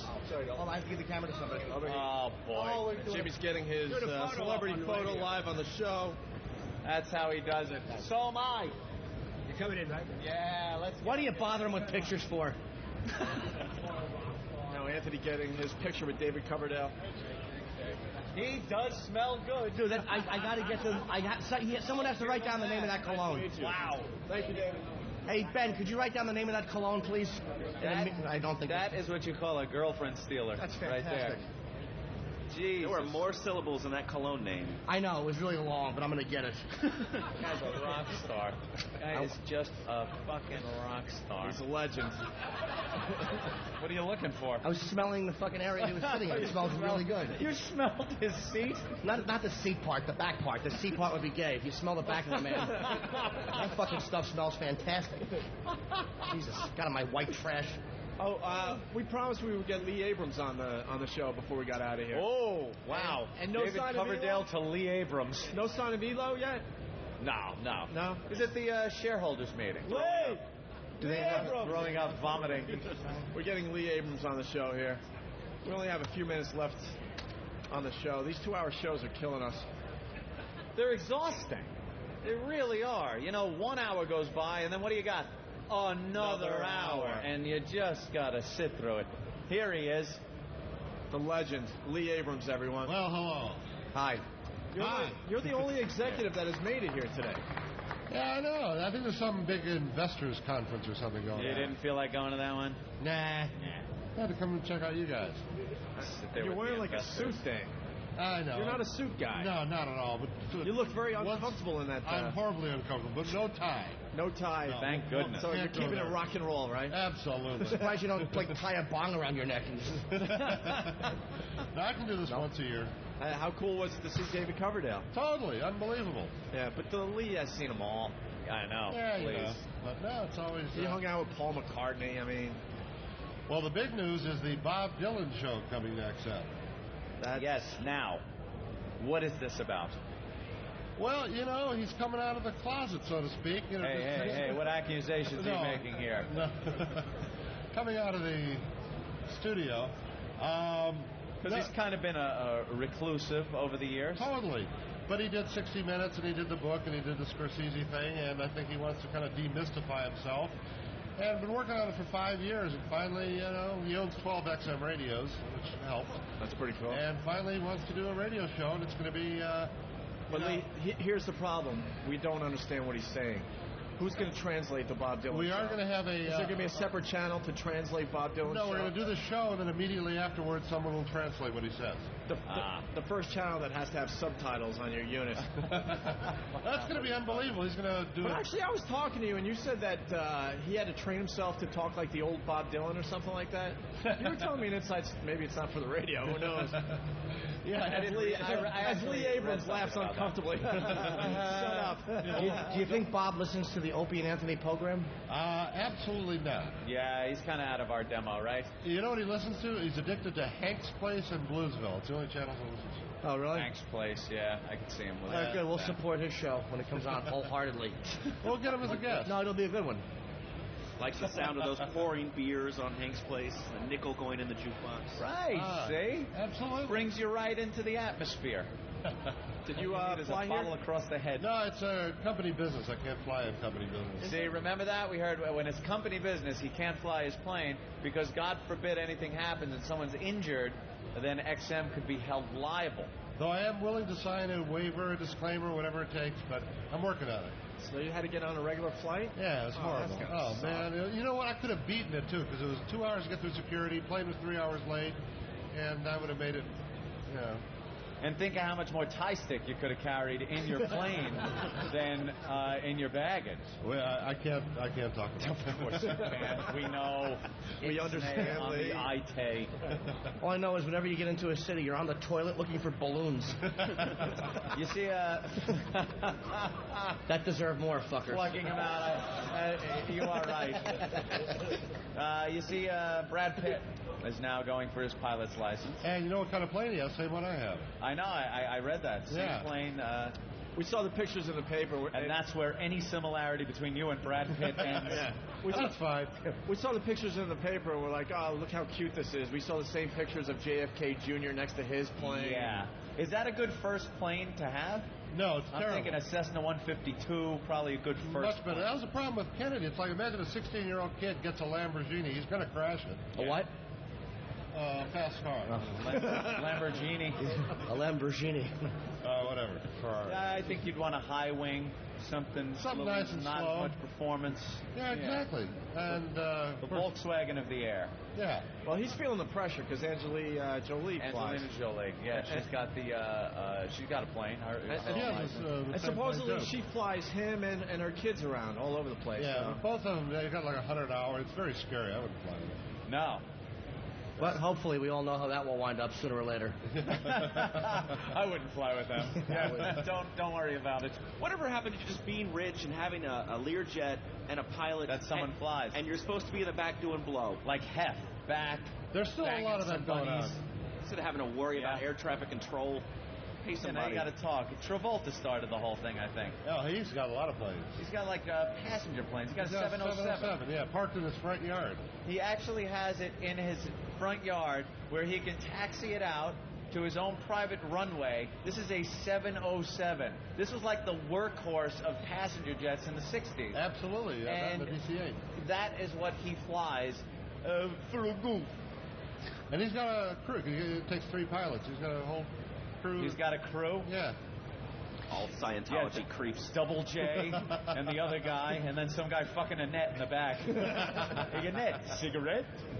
Jeez, that is an old movie. Wait, no. Jeez, that got nothing. I just want to announce to the crowd, I mean, not that we're not racing to the finish line here, but we will be signing over there afterwards. So if any of you want to come by and get us an autograph or give your condolences for our last 15 minutes of radio. Holy shit. We all drank bomb water. Lee's been doing well. No, Lee's terrific. I'm talking about us. Oh. We got anyone else coming to XM besides Bob Dylan? Anything else in the works Any you're big talking about? announcements? Any hints? Nobody I can talk about, but yeah, lots in the works. Nothing you can talk about. So secretive all. Can you hint? Actually, you know what? I did get a phone call from Yoko Ono who wants to do a show. All right. Does she do it? Does she? But no, we're talking to... What's it going to be called? The It Should Have Been Me channel?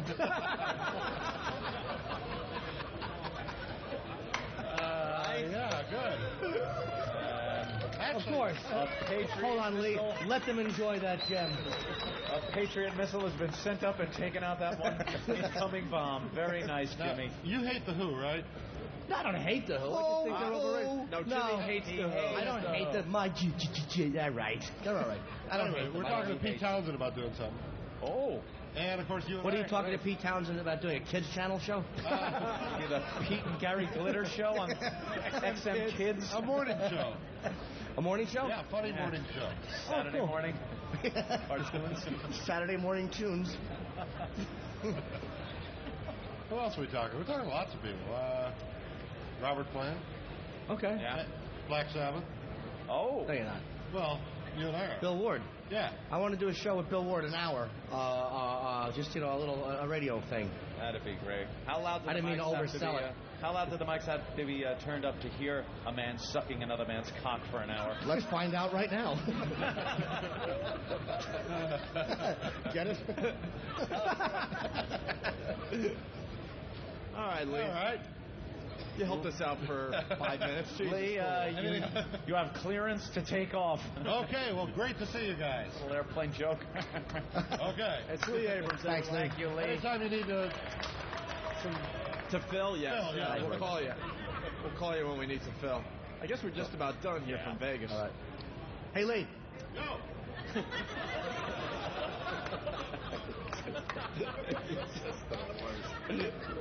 God, I love that one when it works like that. Did David Coverdale take my sunglasses? You could only dare to dream that he stole your sunglasses. Hey, Jimmy, what are you doing tonight? Porn Awards? We have a rehearsal at 4 o'clock for the AVN Awards, and then I'm nothing. Yeah. You have some lines I see that are you've been rewriting. Yeah, we're working on Porn Awards. You're working on. Working on them, yeah. Yeah. You wouldn't want to go over a few of them. No. Would you guys like to hear Jimmy go over some lines? Come on, one line. Just one line? One line. All right, one line. Do the setup. You're going to be presenting an award, right, Jimmy? Yes. An anal award, right? I'm presenting the award for Best Anal and Best Ethnic-Themed Release, Asian. Yes, they have an ethnic theme, and this is the line. He's got your sunglasses. It's great to be back. I get to present two of my favorite awards, anal and Asian. The only problem is whenever I have anal sex with an Asian girl, an hour later, I want to eat ass again. All right. And that's my rewrite, believe me. The original way they wrote it, nowhere near as clever and fun for all. All right. Laszlo, anything else?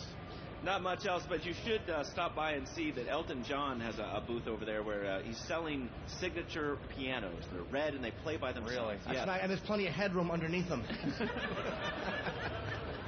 That must have been a lovely ceremony. Bunch of robes and a barking animal. Do you... Playing a theme song to Philadelphia. Wow, way to make it real. All right. Way to be hurtful.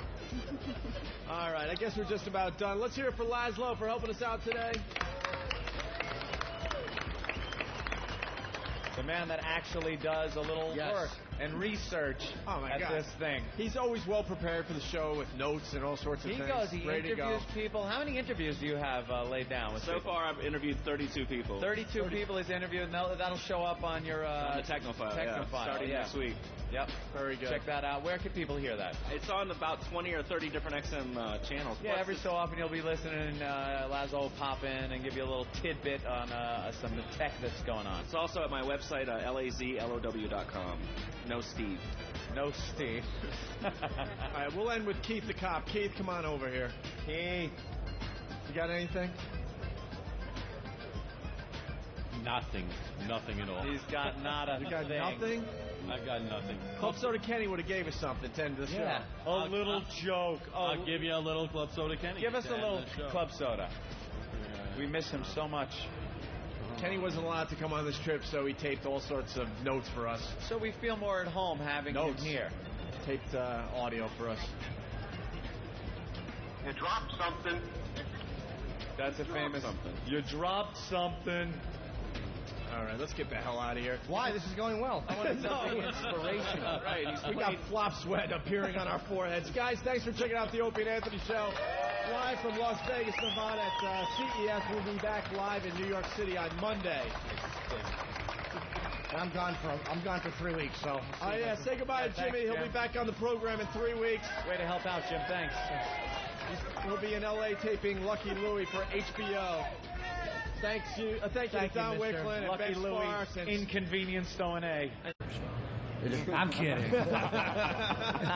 the magic of the studio. How is that, though? Is it rough as you get older to keep, because the type of music you guys do, obviously to have a younger voice would be a lot better. You get a little older, some people kind of lose the pipes. It's harder to hit those high notes. Not really, because like even when I wasn't with doing the Motley stuff, I would be touring on my own, and so it's just like working out. It's, Right. It's a muscle. It just keeps getting stronger and stronger and stronger, and my voice right now is probably the best it's been in many years. So you just got to keep doing it. You just you stop for a few years, and then you're going to be rusty just like anything else. Right. Yeah. Hey, but I want to tell you guys something, man. Check this out. We're Motley Crüe, right? We're the we fucked around with everybody in the whole world, and especially we're from Los Angeles. They're giving us a star on the Hollywood Walk of Fame in 2 weeks. All right. Nice. And they're gonna, and then it becomes Motley Crüe Day in Hollywood. That's pretty fucked up. Are they out of their fucking minds? That's pretty fucked up. I hope Don't you realize what we stand for? You do Larry King then. You guys used to The Motley Crüe. You guys Here's a star for the Motley Crüe. These guys probably used to puke on that sidewalk, and now there's going to be a star down there. I hope they take yours and put it over that Queen Latifah, that fat bitch. Why is she getting a star? There's no reason for that. So angry, Jimmy. Unbelievable. And Criss Angel, what are you up to? I have another season coming out, which I'm beginning to shoot in February. It comes out in June, doing 21 new episodes. I have a Mind Freak. I'm actually writing some music right now. I've been doing music longer than Magic, and I'm writing an album right now with Jonathan Davis from Korn, which will be out this year. And a bunch of stuff, man. Just keeping busy. And Always very harrowing when he's doing something. I watch the show and it's like, he's going to die in this one. No, this everyone's season always very worried. Yeah, this season I made a little departure from that. You did? Yeah, I'm not going to become a caricature of myself. It's not about killing myself. So I proved that I could do those stupid things, and so now I'm moving on to a new direction. It should be interesting. Should be hopefully some growth there. And Because it's like it was always family members going like, I don't want him doing this, man. I don't want him doing it this time. Well, the fish hooks, when I hung from the fish hooks, by a helicopter. Yeah, that was a little much. That was pretty cool. That's some crazy shit. I thought we did crazy shit, but man, this guy's a crazy player. And I wasn't wasted either. Yeah. So, you remembered afterwards. Unfortunately. Yeah. I still have nightmares about it. We actually, I remember one of the stunts you guys did was a girl dangling from a helicopter held by nothing but Motley Crue's penises. And boy, that was dangerous. Well, we dropped her off at home, though. She made it home safely. I should mention this real quick that I have the first season out on DVD, which is available in any of the look at you. Check it out, and the chrisangel.com website. Not to plug anything, but plug. And he's a big fan of David Blaine, so. Oh yeah, absolutely. Me and David are like this. Oh yeah. We got into that last time you were on the show. You check out any of the... He actually came by. He was very gracious. He came by when I did something, and he said some very nice things, but, you know, it's cool. The world's a big place. It's big enough for... You check out any of the acts in Vegas? Any of the magicians and illusionists? Yeah, well, Lance is one of my good friends. Traditional guy, but does a nice show, and Amazing Jonathan's a blast. He's very funny. What about David Copperfield? No, huh?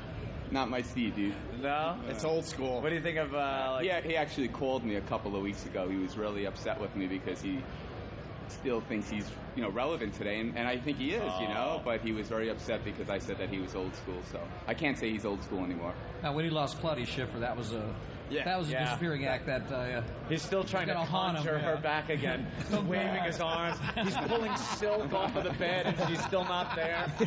Every time he pulls the covers back, it's Doug Henning.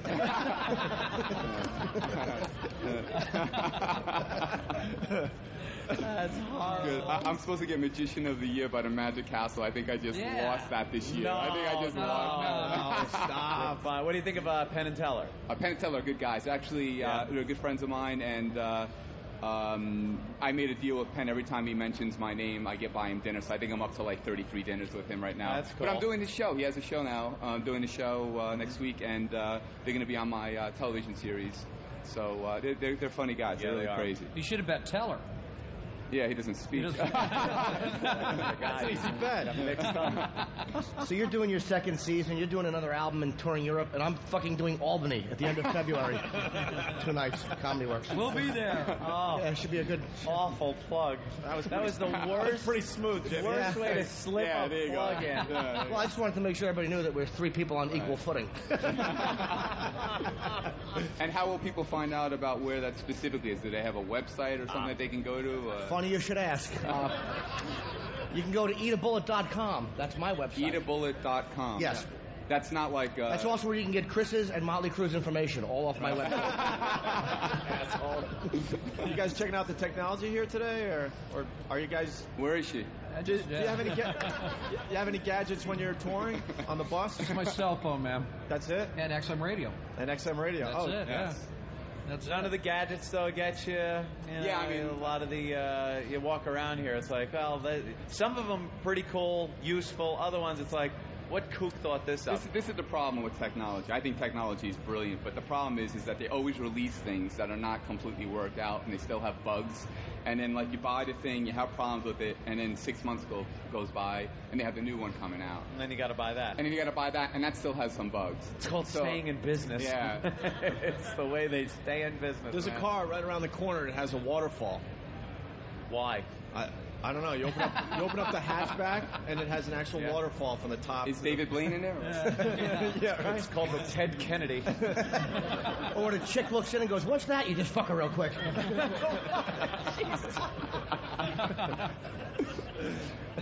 Awful young man you are. So no gadgets at all on the bus, huh? No. I mean, how do you guys pass the time on the bus then? Yeah. Well, no, because it's really just me and a security guard, and They really do travel separately. I love it. Yeah. I love it. Yeah, we don't really spend a whole lot of time on the bus. It's when you do, it's like after a show, and when you go to bed, you wake up and you're in the next city. Yeah. And then so you don't really, hang that much on the bus. You guys gave us a great bit for our radio show, the Wiffle Ball Bat Challenge. Yep. You guys were on in New York, and we started doing it right after you guys left. The Wiffle Ball Bat Challenge. They had a challenge, the Motley Crüe challenge, where we heard about this double dong. Yeah. And there would be a $100 bill in the middle, and the first girl to reach the $100 bill, she got it. She got it. And you inspired us. We didn't want to completely take it verbatim, so what we used was a wiffle ball bat, and any girl that would come in, we would use it, mark it with a marker, and then the next girl that would come in, and at the end of the year, whoever's mark is closest to the middle of the bat, from either end, would, and I mean that bat-wise and woman-wise, would win a prize.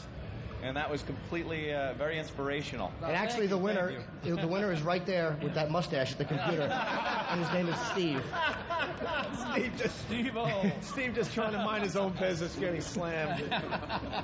You guys wrote one of the greatest rock books. Is that going to be a movie someday? Or? Yeah. They're still working on it. You know, Paramount. What happens is we had a director that Paramount assigned to the movie, and then he got moved to do some $150 million blockbuster thing. Yeah. And so it just took a lot of time to find another director that we wanted to do the movie. What was the name of the book again? The Dirt. The Dirt. One of the best rock books ever. Judith Regan put that out, right? What's that? Didn't Judith Regan put that out? Yeah, she sure did. Yeah. I remember she was talking. They did really well. Yeah. That was just no holds barred, man. Like, just let loose, man. What it was all about at that time, being a high-profile rock band, just disgusting. The way you guys lived, man. It wasn't that disgusting. It was fun. We were disgusting. I'm just hearing about about the apartment and. The apartment was disgusting. Really, no showers. We've all lived in an apartment like that, though. Absolutely. You just don't give a crap about anything. Didn't you guys compete who could go the longest without showering at one point? Yeah. Fucking love that. Yeah, Nikki won that one. And while having sex with girls too. Like you would not shower, and then have sex with another girl and another. And I think he went like a month or so. I swear to God, it was crazy. That's what being a rock star is. When I was 15, this girl Karen was giving me a Hummer, and I had been drinking, so my bag was sweaty. So I put baby powder on it, and she was blowing me, and she went, and she stopped. Well, see, what we used to do, we used to go to get a bean and cheese burrito. And that would take the smell off. Yeah. Hey, rub your junk on the burrito, or the burrito on your junk. I don't know why, but it worked. Yeah. It's like I think I got that from Martha Stewart. Another helpful hint. Oh, very nice. So when do you start shooting? The last week of February. I think was it 20-something, 26 or so. Here in Vegas, actually, for 16 weeks. So. If you live in Vegas and you want to come out and check out some stuff live, you're welcome. So what's it going to be more of, if not the? It's going to be the Levitation episode was the highest rated. Actually, it was the #1 show on cable. Not to pat my back, but is that where they were in the park? Yeah. That was and I did it on Fremont Street. So I'm doing something now. I'm going to float from one building to another building in the middle of the daytime in front of the public. I was actually going to do it right now for you from here to over there, but a lot of people didn't want to see it, so. Oh, yeah. Oh, come on. I was like, yeah. You are going to float from one building to another. Yeah, and then I'm doing one crazy thing. I'm going to jump out of a plane in a straitjacket and try to escape in time to pull my parachute. And it's going to be live on television. So if I don't do it, it was nice knowing you all. Are you really going to be jumping from the plane? Really, honestly, yeah. Or is it going to be a trick? No, it's not a trick. It's honestly not a trick. You're really going to jump with with a straitjacket, get out of it, cool. and then pull your chute. I'm going to try to get out of it in time. I'm going to train like a motherfucker. I would want to know exactly how long I could get out of it. It would have to be second nature, and I still wouldn't do it. What's the mental process you go through where you're on a plane and you go, you know what? I'd love to jump out of this tied up. Well, I try to make engaging television. Unfortunately, I sometimes have to put my life on the line for it. But I don't really it's not like Daredevil stuff. I know it sounds like it is, but I really do the due diligence. I have a great team around me. I train like a maniac on it. So it's not like I'm just doing things for the sake of, like Jackass. You getting any crap from networks or any, parent groups saying? No. I mean, 2 episodes got banned with Jonathan Davis. I had him. Was the first person to ever really catch a bullet in my mouth in a metal cup that was designed. They banned that one. Then I played mental roulette with him, which was with a .357, and I basically told him which chamber the round was in, but it got banned. But it's going to come out. I just got the rights from A&E, so we're going to release it, and it will be out maybe on one of the other. You should put a disclaimer though, like only try this at home if you're under the age of 10. Well, but what's weird is that like they banned that, but like when I light myself on fire, which matches are readily available to kids. They don't say anything about that one. So it's like it's the whole fact that it's a gun. But I don't want anybody ever trying anything I do because you will kill yourself. So don't try to figure it out. It doesn't make any sense. A lot of it's bullshit, and a lot of it's completely real. So it's up for the audience to determine what is what. So. How do you get a pilot to agree to fly you up there and let you jump out of his plane? You have to sign That's the biggest trick or illusion, is the fact that you can still use your hand with all the disclaimers and stuff. Well, you must sign the insurance is just insane. And do you have life insurance? Is it possible? It's just absolutely insane what it costs. But Arthur Ashe got life insurance easier than you.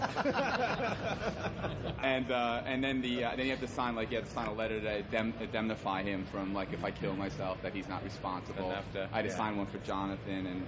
But we have a lot of great guests that are going to be on. Maybe Vince is going to make an appearance on that. If he's around. That'd be real cool. Yeah, we're going to do some crazy things. All right. Well, guys, thanks for stopping by. It's Thank Criss you. Angel, everyone. Absolutely. Thank you. And Vince, anything you want to plug? I think I did it. I think you did too. Vince Steele, everyone, from Motley Crüe. Woo!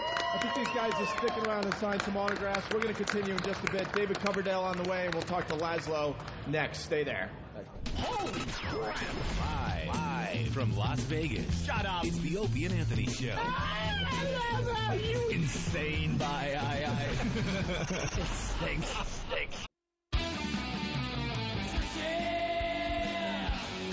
Seek and destroy!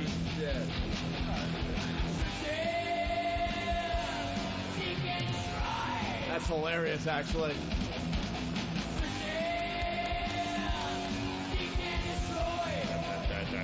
All right, we're back with the Opie and Anthony program live from Las Vegas, Nevada at CES. The O&A virus making its way west to Vegas. Anthony has some good news about the whole Pal Talk thing. Yes, when I reboot it, we should have a room that will now fit 1,000 people, and it has been upgraded to the green room, and we will have better sound quality. We're getting there. Laszlo made a good observation there. He thinks you're starting your own cult with the Pal Talk. Starting a cult there? It's Pal Talk, so just by the name alone, they are your pals. Pretty soon their leader will tell everybody to wear purple Nikes. It's no. Castrate themselves. It's like Pal Talk, so they're your pals, and then you got MySpace.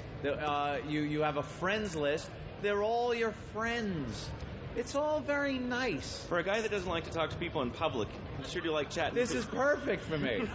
I sit in my house. Doesn't have to shake a hand. No shaking hands, nothing. Shaking hands to me now means my computer linking up to a network. The handshake, shaking hands, connected. And then I pour some of that antiviral stuff on my keyboard, and I'm ready to make friends. You know, actually, just a few booths over is a booth that reminded me of you. There's many different kinds of megaphones that you can test out. Oh. It's a megaphone booth. So if you're not happy with your megaphone, I might be able to find a megaphone that sounds more like a telephone than an oldie-time radio. Some of the telephones at this show actually look like old-time telephones. Like there's a new mobile phone coming out from Samsung that has like a rotary dial on it. Stop it. I swear to God. And there's a huge thing in Japan now that people are getting handsets, like old-school phone handsets with the curly Q cord and plugging it into their mobile phone, so they're walking down the street and it looks like they have a home phone in their pocket. That's great. Next thing you know, they'll be flying fucking planes into your battleships, assholes. And what's up with the karaoke phones? Oh my God. They were showing me LG has this phone. You know, as if mobile phones couldn't get any more annoying, especially with that like push-to-talk chirp shit where you can hear both sides of the conversation. Yep. Now they have the karaoke phone. It plays music and you sing along to it while holding it up in the air, and it records you singing along to it, and then you can post it to maybe your friends at Pal Talk or MySpace or wherever. So you could be on a train, singing anywhere, and doing karaoke in front of people until somebody punches you and shoves the phone up your ass. Yeah. That's going to boost sales of the shotgun phone. Every year at CES, the karaoke area gets bigger.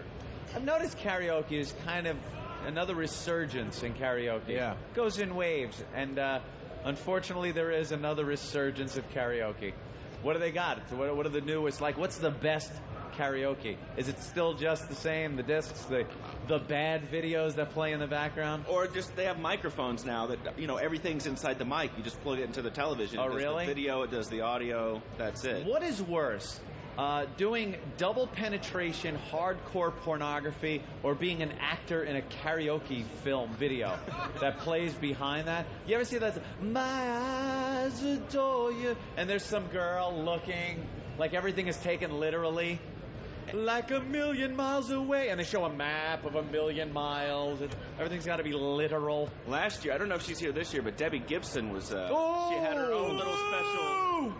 We missed out. Yeah, she's doing karaoke demonstrations.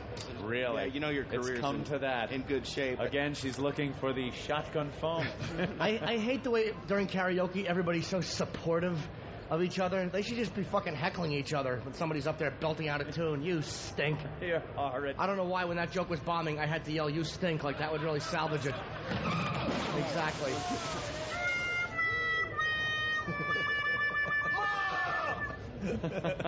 How about a little "Oh Dear Lord"? I did that one.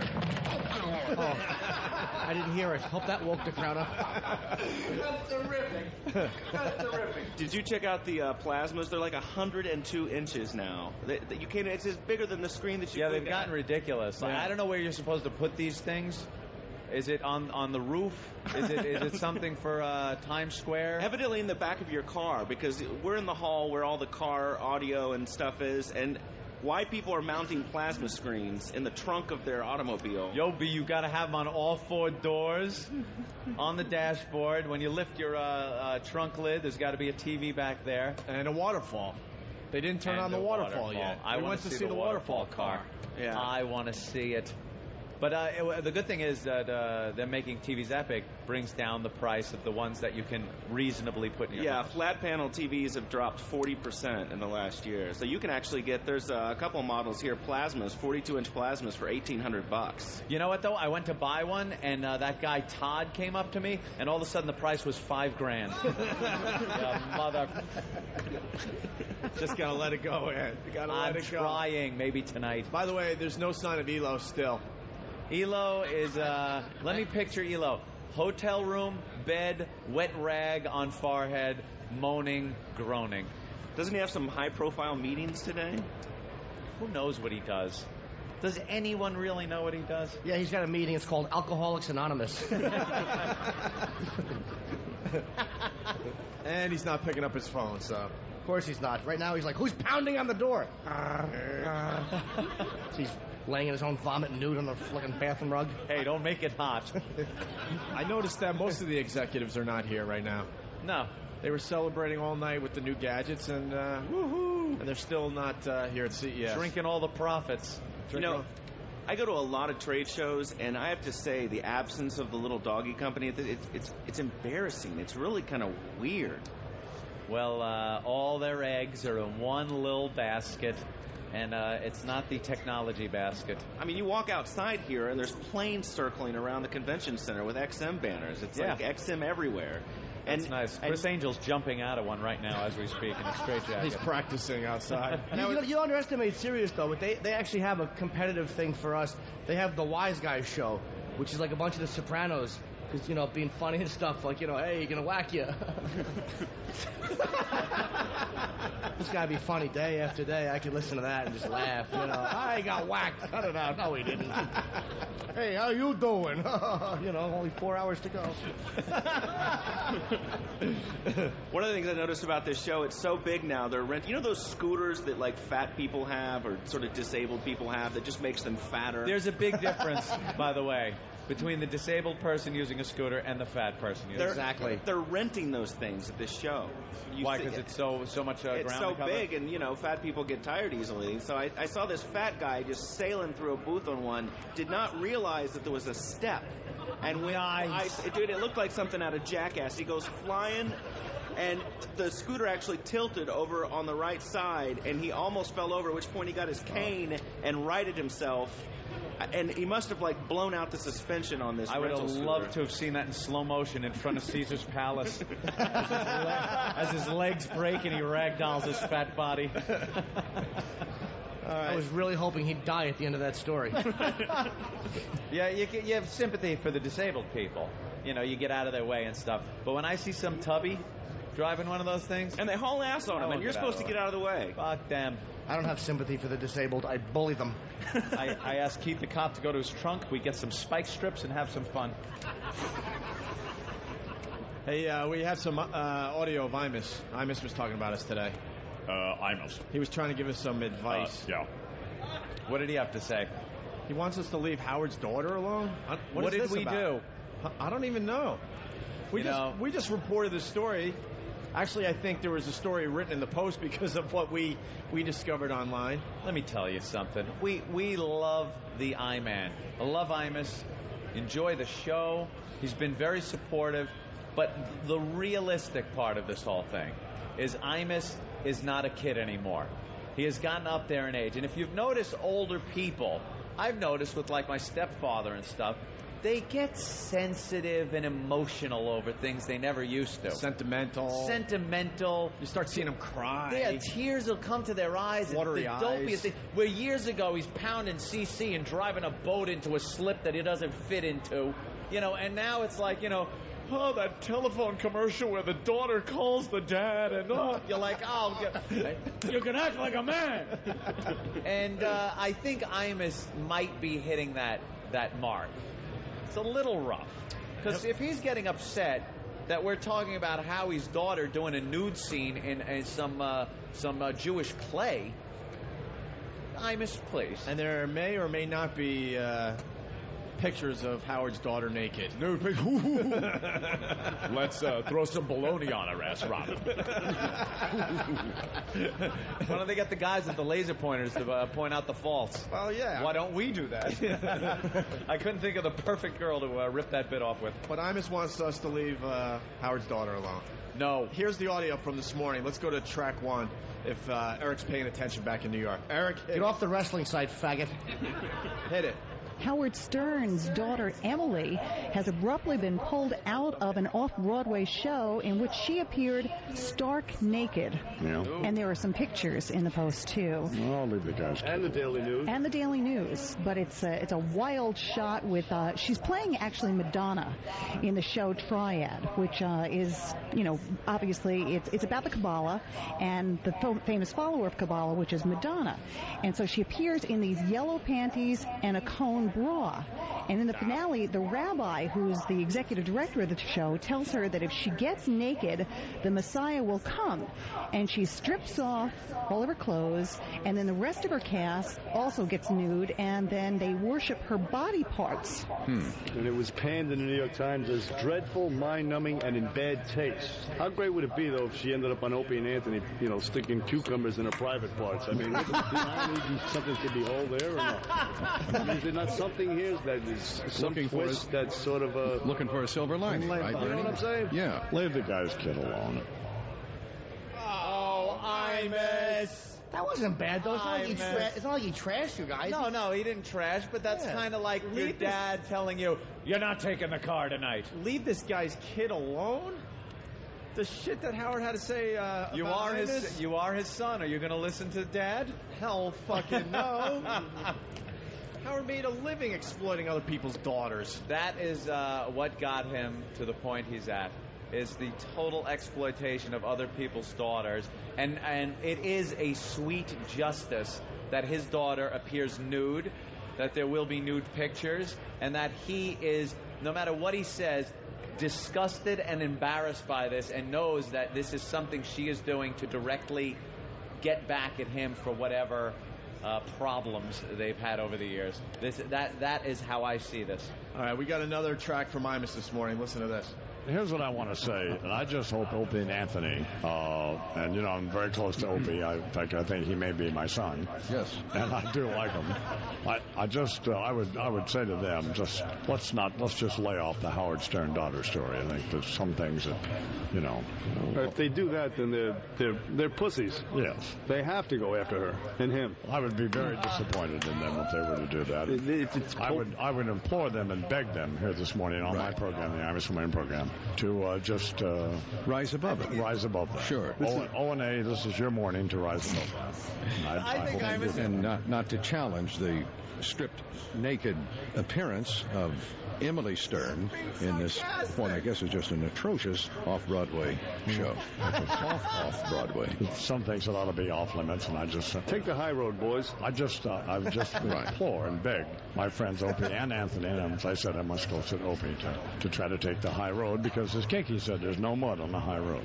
Hopefully I'll get a report later today on whether in fact they took my advice. They unfortunately often do not. Oh, you guys, let's hear it for Imus. Come on. See, these guys handing this clip in going, Imus begging you guys to leave Howard's daughter alone. It's so obvious. Who heard that and didn't read the sarcasm? That sounded like serious questions only, people. Serious questions only. I am so relieved. It's obvious he wants us to go after his daughter. Oh. Please, leave the girl alone. Right. We started this ball rolling, and we're going to continue rolling with this one, right? This, and for some reason the newspaper won't report it. It's directly because of this program playing Daddy's Little Girl as her horrific audio from this play is being broadcast at the same time. Do we have that? We should play that again for everybody. Yeah. Basically, we added the Daddy's Little Girl to the clips of Emily Stern doing her nude thing. Nude scene, but these are her words from the play over Daddy's Little Girl. And the pests getting involved on various message boards. And it got out there, and Howard gets wind of it, of course, and told her to stop. I mean, it's so obvious what happened there. It's an embarrassment to him. This guy is going into another medium. He's going from regular radio to satellite. Very risky venture for some people, especially him. And he doesn't need this kind of evil publicity. He wants it all about him, and not his naked daughter. This is what everyone said. If you listened to Howard back in the golden years when it was a fun show to listen to, some people that were pissed at him said, Howard, you have 2 daughters. What happens when they grow up? And it was never an issue because I guess he thought time was going to stand still. Well, they are grown up. This girl's 22 years old. Right. She's well within the age she can do whatever the hell she wants. She has decided to take an acting career, which entails taking her clothes off. To bring the Messiah.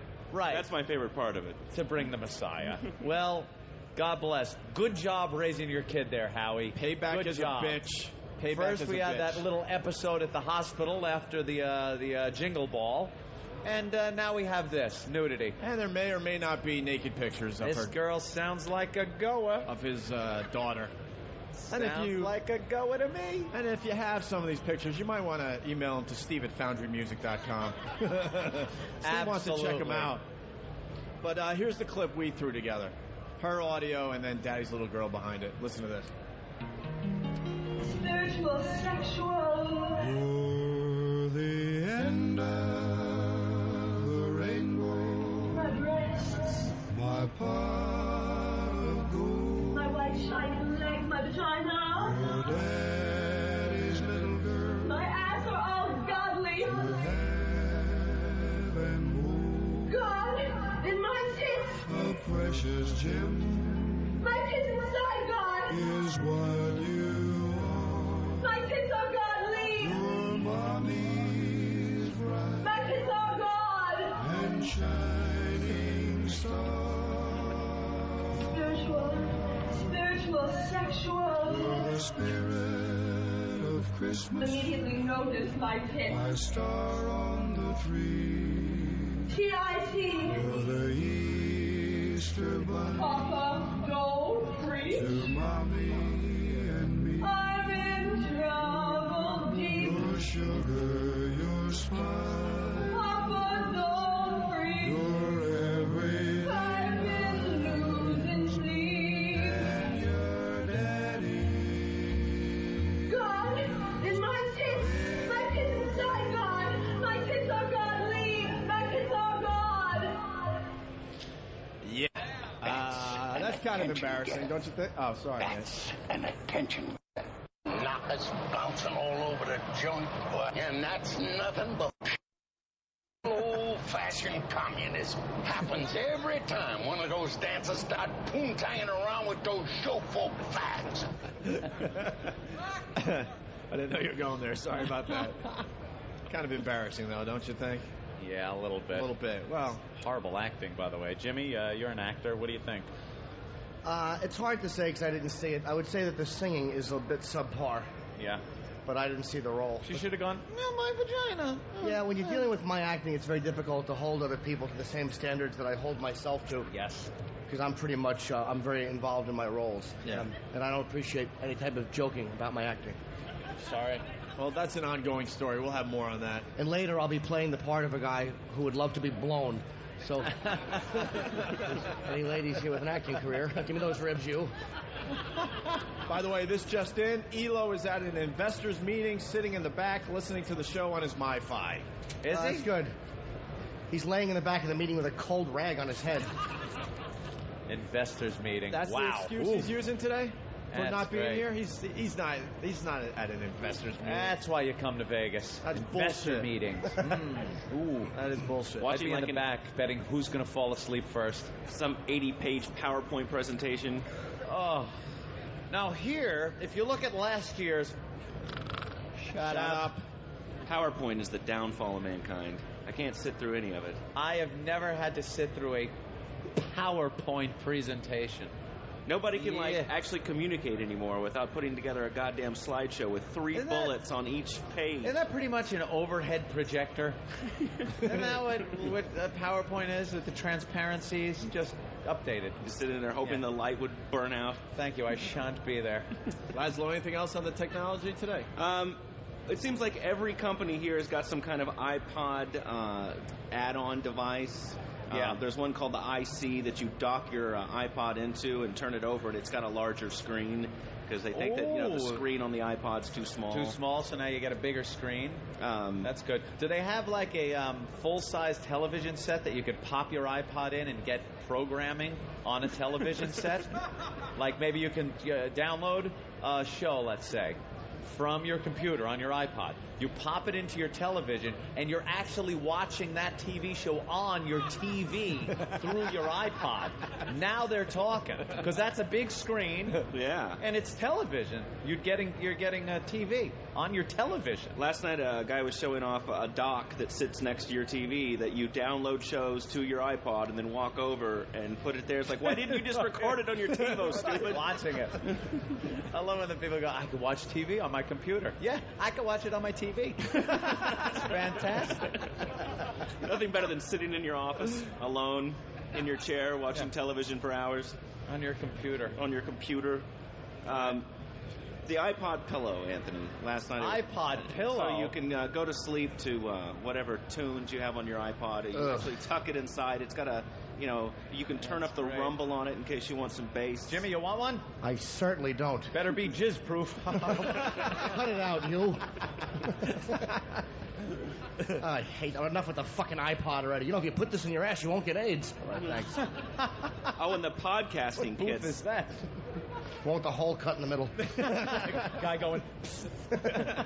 There's all these kits they're selling now for, start your own podcast. Everybody's doing it. So, it comes with like a little soundboard and the microphone, and there's people out there going, doing a radio show is easy. Yeah. You can too. So people are doing, 30-minute, hour-long radio shows about, nothing. I heard like a lot of them are being picked up for $50 million by Sirius.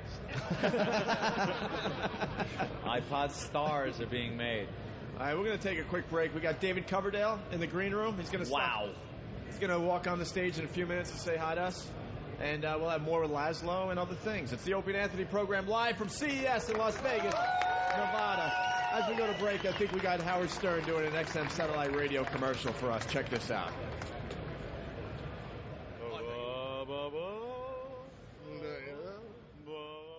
When was the last time you were in Vegas? The Opie and Anthony show. Opie and Anthony. Live from Las Vegas. Oh, my God. It was a really lovely day filled with cold ham and sweaters and avoided eye contact. Now everyone's got to suffer. Come on, dudes. Let's pick up some trim at a strip club. I love paying for sex. Wow, you are a horny one.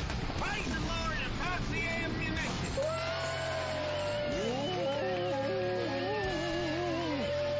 It's the Opie and Anthony Show. Live. Opie and Anthony from Las Vegas. I don't mess with underage girls. What the hell is going on out there? We're the only radio show that makes you want to hate us. Good piece of input, stupid. Shut up. The Opie and Anthony Show.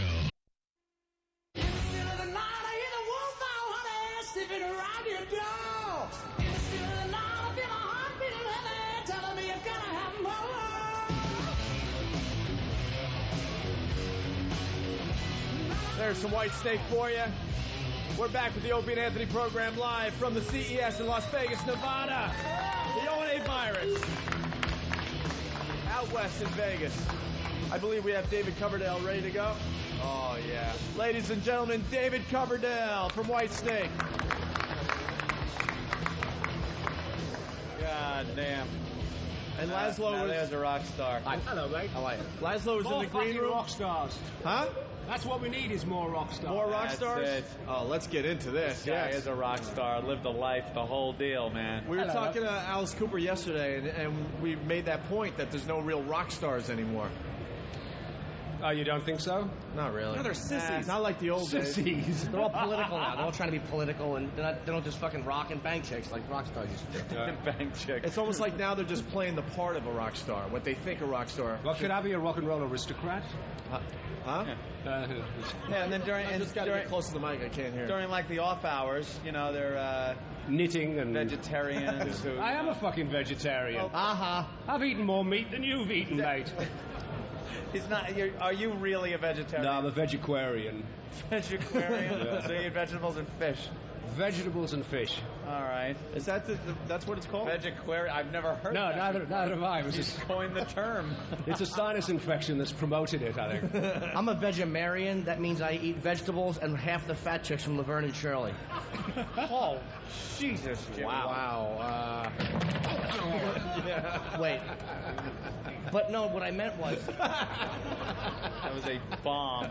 That was a bomb. And you had a little conversation with David Coverdale backstage? Yeah, I was there, saying I Laszlo? was going to drink every last Diet Coke back there, and you said that'd be good for my spiritual journey. Yeah, I think so, yeah. And now I'm kind of bugging out. Do you think? No, it's going to be great for your spiritual journey. I was, a lot just of waiting for my tea to brew. You see, because Marion is half of the retarded Laverne and Shirley. Shut up, Jim! But Opie, I think they just didn't get it. They got it all right. Now, back in, let's say, the 80s, Whitesnake, I had the album Spit It Out. Oh, yeah. Is that the one? The Oyster album. Yeah. Oh, that one, couldn't get enough of it. Every track on there, a classic. Was that when you were at high school? Because everyone I meet lost it to that album at high school. I was working, Joe. I left high school a little early. Had no use for it. I figured I'd get out there and get one of those good, high-paying jobs. Minimum wage. Wonderful. Living in my car. Great career fucking choice I made there. But that one, every single song, just about fucking. And you gotta respect that. That was before I was a vegetarian. No goddamn rainforest songs in there. No songs about happy, touchy, good feelings and stuff. It was about, shagging. Hey, if you don't like it, spit it out. It was about a hot bitch. Spit it out. Hey, that's romance. That is romance. We need more songs about fucking. There's not enough songs about fucking these days. And more wind tunnels in videos, by God. I love yes. I love the wind tunnel. Well, now Whitesnake also had some of the most memorable videos. Well, introduced us to Tawny Katane. Tawny Katane on the hood of the car. And the white dress. And, of course, your relationship with Tawny. Ah, yes. Yeah, yes. So this is a history program. This is now history. Fucking archaeology. The History Channel. Look, we all have our demons. We just want to live through you for a couple and minutes. And ex-wives. Yeah. Now, but the thing is, you're the guy that got to wreck her and then send her on her way. Because for some reason, after Coverdale, where's she going? Didn't she go to the ball game? I think it was down the old Down the old slope. I don't know. We have this delightful lady here asked me if there was any dialogue with Tawny. No, not anymore. Did you see that mugshot of her? Unfortunately, recently? You did? Yeah. You ever wake up next to that mugshot? Never like that. I was hoping it wasn't just a good makeup job and everything. She had changed somewhat. Dave is like, oh, what the fuck are you? Holy shit! It's a triple bagger. It's like there's awful Tawny there, but no, very hot. That was like what was going on. MTV just cranking up, really. You guys early got days, in there. though. It was a lot early days. I probably imagine it's like this now, with the early days of what you guys are up to. Yeah, with satellite radio. Stretching boundaries, seeing how far you can go. Yeah, because you guys got into it when MTV's just kicking up. You know, it was incredible. Yeah, you guys were playing before the video.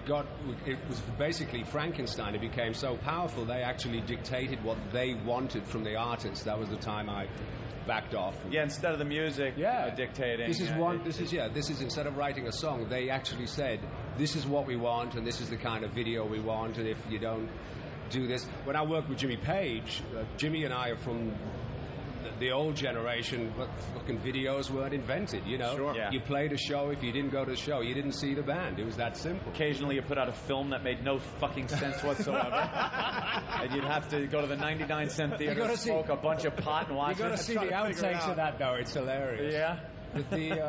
So, you know, to talk him into doing videos was fucking hilarious, you know? Yeah. Oh, they want us to spend $1 million in a Gothic castle somewhere, and he's going, fuck off. Go fuck yourself. What do you think of today's music in general, though?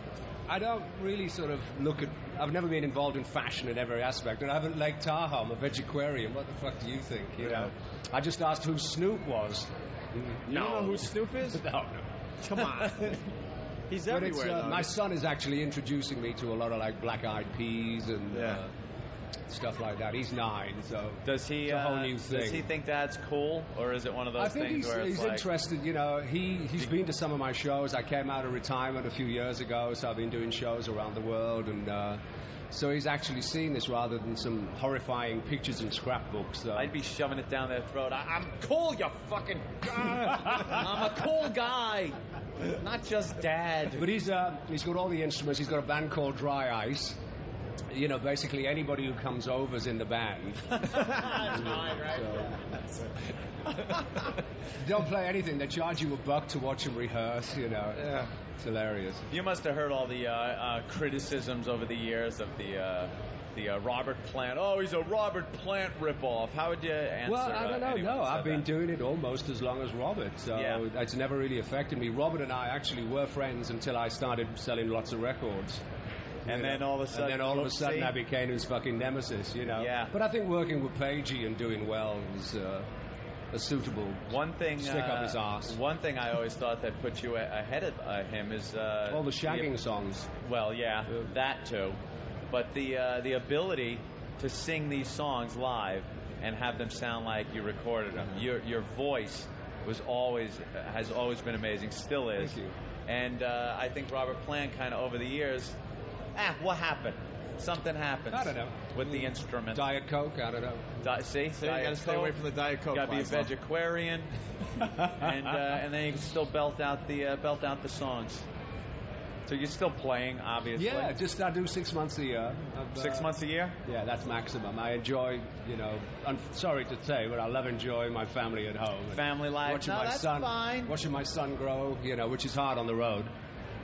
You know, as they said in Spinal Tap, you don't want to be some 60-year-old fucking wanker just playing heavy metal. Oh, but hasn't that not fucking changed? Just, you know, the Who are going out this year. Yeah, but you still got it. Yeah. But you get to go and be a family guy. Hey, Anthony, when I started, it was like a tennis player. You would, if you didn't make enough money to open a bar, or fucking like Ringo wanted a hairdressing salon, you know, by the time you were 24 or 25, that was it. You know, you were back in the paint shop. Yeah, really. But I mean, so now the bar is constantly, if you stay in shape, you stay, you know. Mm-hmm. What I do is just don't ignore what my body says it doesn't want anymore. Diet Coke. And what's I haven't had a Diet Coke for a lifetime. How happy were you that Sabbath was finally inducted into the Hall of Fame? Oh, I had bluebirds flying out of my arse. So did Jimmy. Are you guys going to do the Whitesnake thing again, or? Well, that's what I'm doing. Oh, okay. Yeah, so you guys got back together and you're starting up again? No, I've got Tommy, the drummer. Okay. He's with me, and it's a whole new bunch of Snakes. Great players, very fresh. Basically, it's Whitesnake redecorated. New music and all that. We're talking about it this year. It's not really an industry to encourage that. The last thing I want to do is get involved with a big corporation who says let's get Tawny in the fucking video. Yeah. Which is like the no-brainer. And these days you would run her over with the car. I think it would be a lot more entertaining. Come on, that's funny. Come on. Come on. And I want my hood ornament back. We have the definitive collection. I like this. Yeah, that's coming out in. It looks like it's on homemade records. Yeah, I know. Did your son print this up? He did, yeah. It's a couple of typos in there. Is that did I go again? That's not did I go again? Was that love? Slow and easy, please. So this is how it's going to be put out? No. The record company. What have you had for did you have mushrooms for breakfast? Look at this thing. That's universal. That's it. It's universal. Feel privileged you're getting this early, this is like early There's not even a label on it. It's just a burned CD. That's what I mean. He's burning them at home. That's what the record industry's got to. That would actually be very old school and kind of cool. How many have you got? You got one each? Yeah. Jesus, I thought there was only do we one have to give any back? Or you want a couple of bucks? I think so. You're right. A couple dollars to the sun. Phil's doing fine. We're going to burn these and sell them to these people That's out here. my boy. Right. Spread the word. The gospel of the snake needs to be spread. You guys go on the European tours and stuff? This year, yeah. We got Japan. You guys got to be just huge over there. A lot of fun, yeah. Yeah. We've got a DVD coming out first week of... First DVD in concert I've done, actually. For over there? Yeah, we did in London last year. It was a lot of fun. And you see the new Snakes. Yeah. All right. The refurbished Snakes. Still got the chicks just like...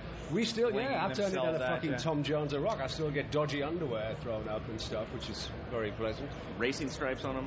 Yeah. That kind of dodgy. Big catch fish in the fucking... I think it's amazing. You kind of... These rock stars...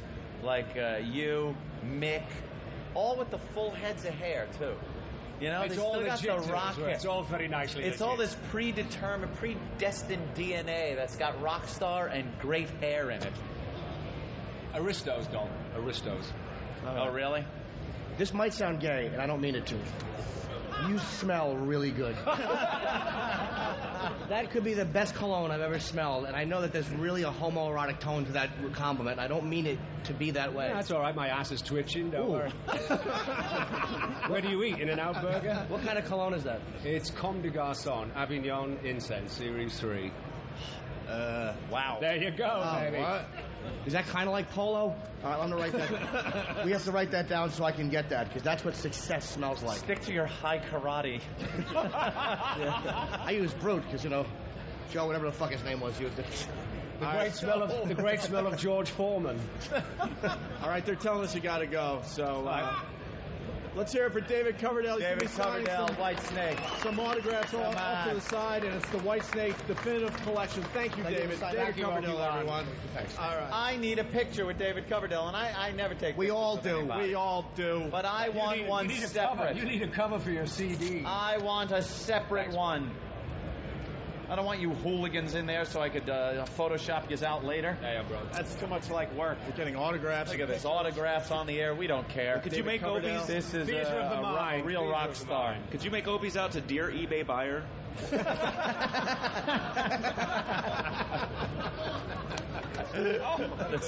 Obi-Wan. There, brother. Thanks. All right, he's got to go. David Coverdale. Oops. Oh, sorry. Hold on, I have to give the camera to somebody. Oh, boy. Jimmy's getting his celebrity photo live on the show. That's how he does it. So am I. You're coming in, right? Yeah, let's... What do you bother him with pictures for? Now Anthony getting his picture with David Coverdale. He does smell good. Dude, I got to get the... someone has to write down the name of that cologne. Wow. Thank you, David. Hey, Ben, could you write down the name of that cologne, please? I don't think that is what you call a girlfriend stealer. That's fantastic. Right there. There were more syllables in that cologne name. I know, it was really long, but I'm going to get it. Guy's a rock star. Guy is just a fucking rock star. He's a legend. What are you looking for? I was smelling the fucking area he was sitting in. It smells really good. You smelled his seat? Not the seat part, the back part. The seat part would be gay. If you smell the back of the man, that fucking stuff smells fantastic. Jesus, got on my white trash. Oh, we promised we would get Lee Abrams on the show before we got out of here. Oh, wow. And no David sign Coverdale of to Lee Abrams. No sign of Elo yet? No. Is it the shareholders meeting? Lee! Do they have throwing up, vomiting? We're getting Lee Abrams on the show here. We only have a few minutes left on the show. These 2-hour shows are killing us. They're exhausting. They really are. 1 hour goes by, and then what do you got? Another hour. And you just got to sit through it. Here he is. The legend, Lee Abrams, everyone. Well, hello. Hi. You're the only executive that has made it here today. Yeah, I know. I think there's some big investors conference or something going on. You didn't feel like going to that one? Nah. I had to come and check out you guys. You're wearing like a suit thing. I know. You're not a suit guy. No, not at all. But you look very uncomfortable in that. I'm horribly uncomfortable, but no tie. No tie. No. Thank goodness. So you're keeping it rock and roll, right? Absolutely. I'm surprised you don't tie a bong around your neck. No, I can do this once a year. How cool was it to see David Coverdale? Totally Unbelievable. Yeah, but Lee has seen them all. I know. Yeah, please. you know. But no, it's always. He hung out with Paul McCartney. I mean. Well, the big news is the Bob Dylan show coming next up. Yes. Now, what is this about? Well, he's coming out of the closet, so to speak. Hey, what accusations are you making here? No. Coming out of the studio. Because he's kind of been a reclusive over the years. Totally. But he did 60 Minutes, and he did the book, and he did the Scorsese thing, and I think he wants to kind of demystify himself. And been working on it for 5 years, and finally, he owns 12 XM radios, which helped. That's pretty cool. And finally, he wants to do a radio show, and it's going to be. But Lee, here's the problem: we don't understand what he's saying. Who's going to translate the Bob Dylan show? We are going to have a... Is there going to be a separate channel to translate Bob Dylan's show? No, we're going to do the show, and then immediately afterwards, someone will translate what he says. The first channel that has to have subtitles on your unit. That's going to be unbelievable. He's going to do But it. actually, I was talking to you, and you said that he had to train himself to talk like the old Bob Dylan or something like that. You were telling me an insight. Maybe it's not for the radio. Who knows? Yeah, as Lee Abrams laughs uncomfortably. Shut up. Do you think Bob listens to the Opie and Anthony program? Absolutely not. Yeah, he's kind of out of our demo, right? You know what he listens to? He's addicted to Hank's Place and Bluesville. It's the only channels he listens to. Oh, really? Hank's Place, yeah. I can see him with that. Good. We'll support his show when it comes on wholeheartedly. We'll get him as a guest. No, it'll be a good one. Likes the sound of those pouring beers on Hank's Place, a nickel going in the jukebox. Right, see? Absolutely. Brings you right into the atmosphere. Did you There's fly a here? bottle across the head. No, it's a company business. I can't fly in company business. See, remember that? We heard when it's company business, he can't fly his plane because God forbid anything happens and someone's injured, then XM could be held liable. Though I am willing to sign a waiver, a disclaimer, whatever it takes, but I'm working on it. So you had to get on a regular flight? Yeah, it's horrible. Oh, man. You know what? I could have beaten it, too, because it was 2 hours to get through security. Plane was 3 hours late, and I would have made it, And think of how much more tie stick you could have carried in your plane than in your baggage. Well, I can't talk about it. Of course you can't. We know. We understand, on Lee. the IT. All I know is whenever you get into a city, you're on the toilet looking for balloons. You see, that deserved more, fucker. Plugging him out. You are right. You see, Brad Pitt is now going for his pilot's license. And you know what kind of plane he has? Same one I have. I know. I read that. Same plane. We saw the pictures in the paper. And that's where any similarity between you and Brad Pitt ends. Yeah. That's fine. We saw the pictures in the paper, and we're like, oh, look how cute this is. We saw the same pictures of JFK Jr. next to his plane. Yeah. Is that a good first plane to have? No, it's terrible. I'm thinking a Cessna 152, probably a good first Much better. plane. That was the problem with Kennedy. It's like, imagine a 16-year-old kid gets a Lamborghini. He's going to crash it. A what? fast car. Lamborghini. A Lamborghini. Whatever. Ferrari. I think you'd want a high wing, something nice and not slow. much performance. Yeah, exactly. And the Volkswagen of the air. Yeah. Well, he's feeling the pressure because Angelina Jolie flies. Angelina Jolie, yeah, she's got a plane. And supposedly she flies him and her kids around all over the place. Yeah, so. both of them, they've got like 100 hours. It's very scary. I wouldn't fly with them. No.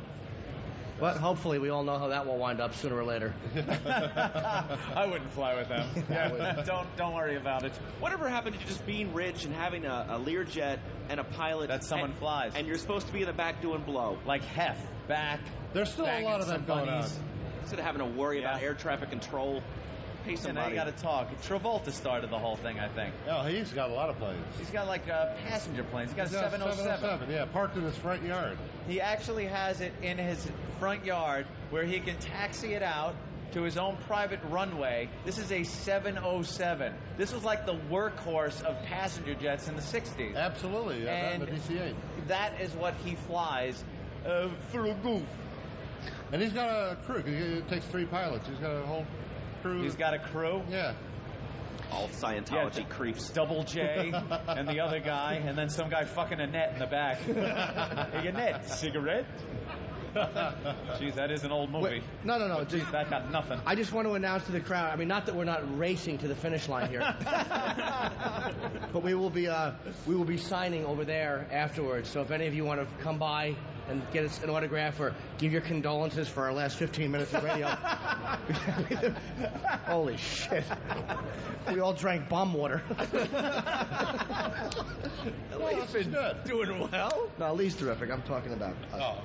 We got anyone else coming to XM besides Bob Dylan? Anything else in the works you can big talk announcements? about? Any hints? Nobody I can talk about, but yeah, lots in the works. Nothing you can talk about. So secretive all. Can you hint? Actually, you know what? I did get a phone call from Yoko Ono who wants to do a show. All right. Does she do it? Does she? But no, we're talking to... What's it going to be called? The It Should Have Been Me channel?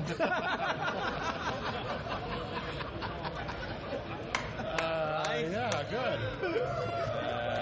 Of course. Hold on, Lee. Let them enjoy that gem. A Patriot missile has been sent up and taken out that one incoming bomb. Very nice, Jimmy. Now, you hate The Who, right? I don't hate The Who. I just think they're overrated. No, Jimmy hates The Who. I don't hate them. They're right. They're all right. I don't hate them. We're talking to Pete Townsend about doing something. Oh. And, of course, you and What I are you talking to Pete Townsend about doing? A kids channel show? The Pete and Gary Glitter show on XM Kids? A morning show. A morning show? Yeah, funny morning show. Saturday morning. Cartoons. Saturday morning tunes. Who else are we talking? We're talking to lots of people. Robert Plant. Okay. Yeah. Black Sabbath. Oh. No, you're not. Well, you and I are. Bill Ward. Yeah. I want to do a show with Bill Ward, an hour.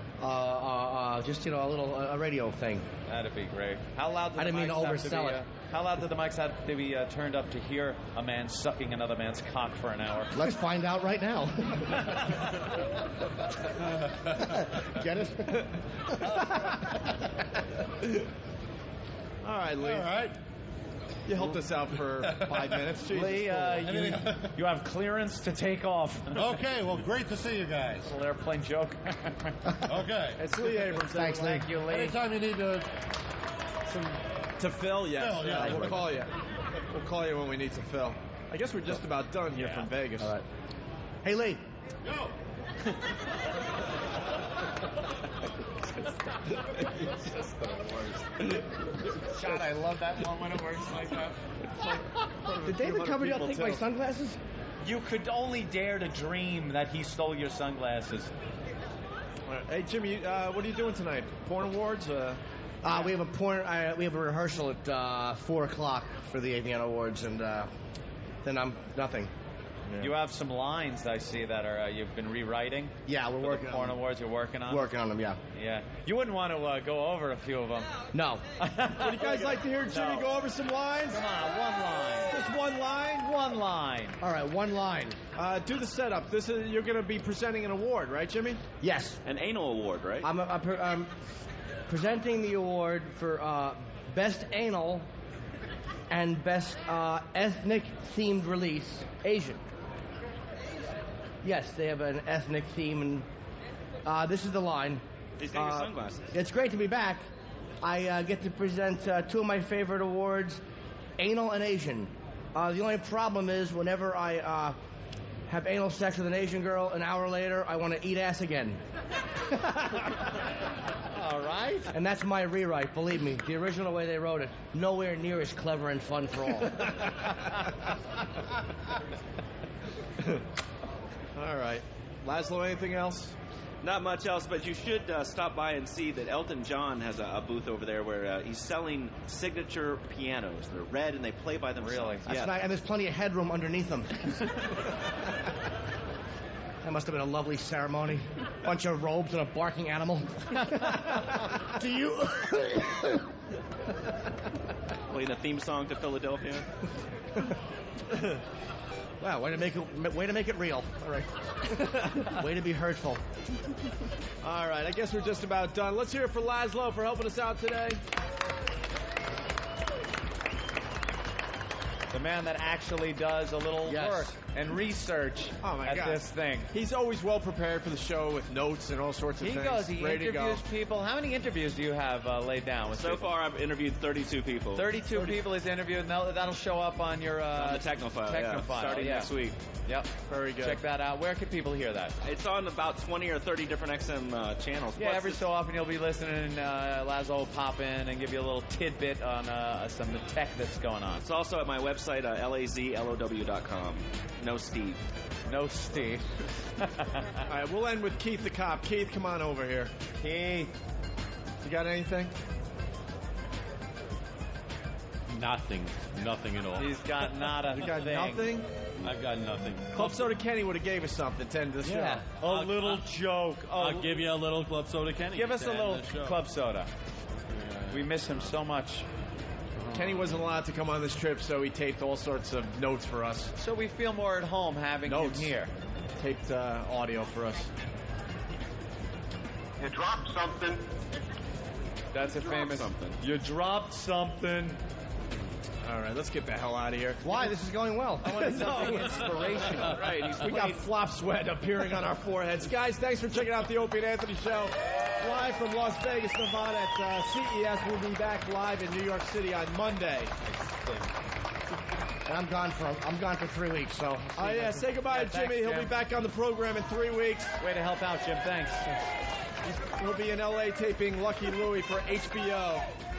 Thank you to Don Wicklin and Lucky Ben Louie, Sparks and inconvenienced O&A. and Steve and everybody else. We'll see you in New York on Monday, guys. Thanks. That's it. I'm out of here.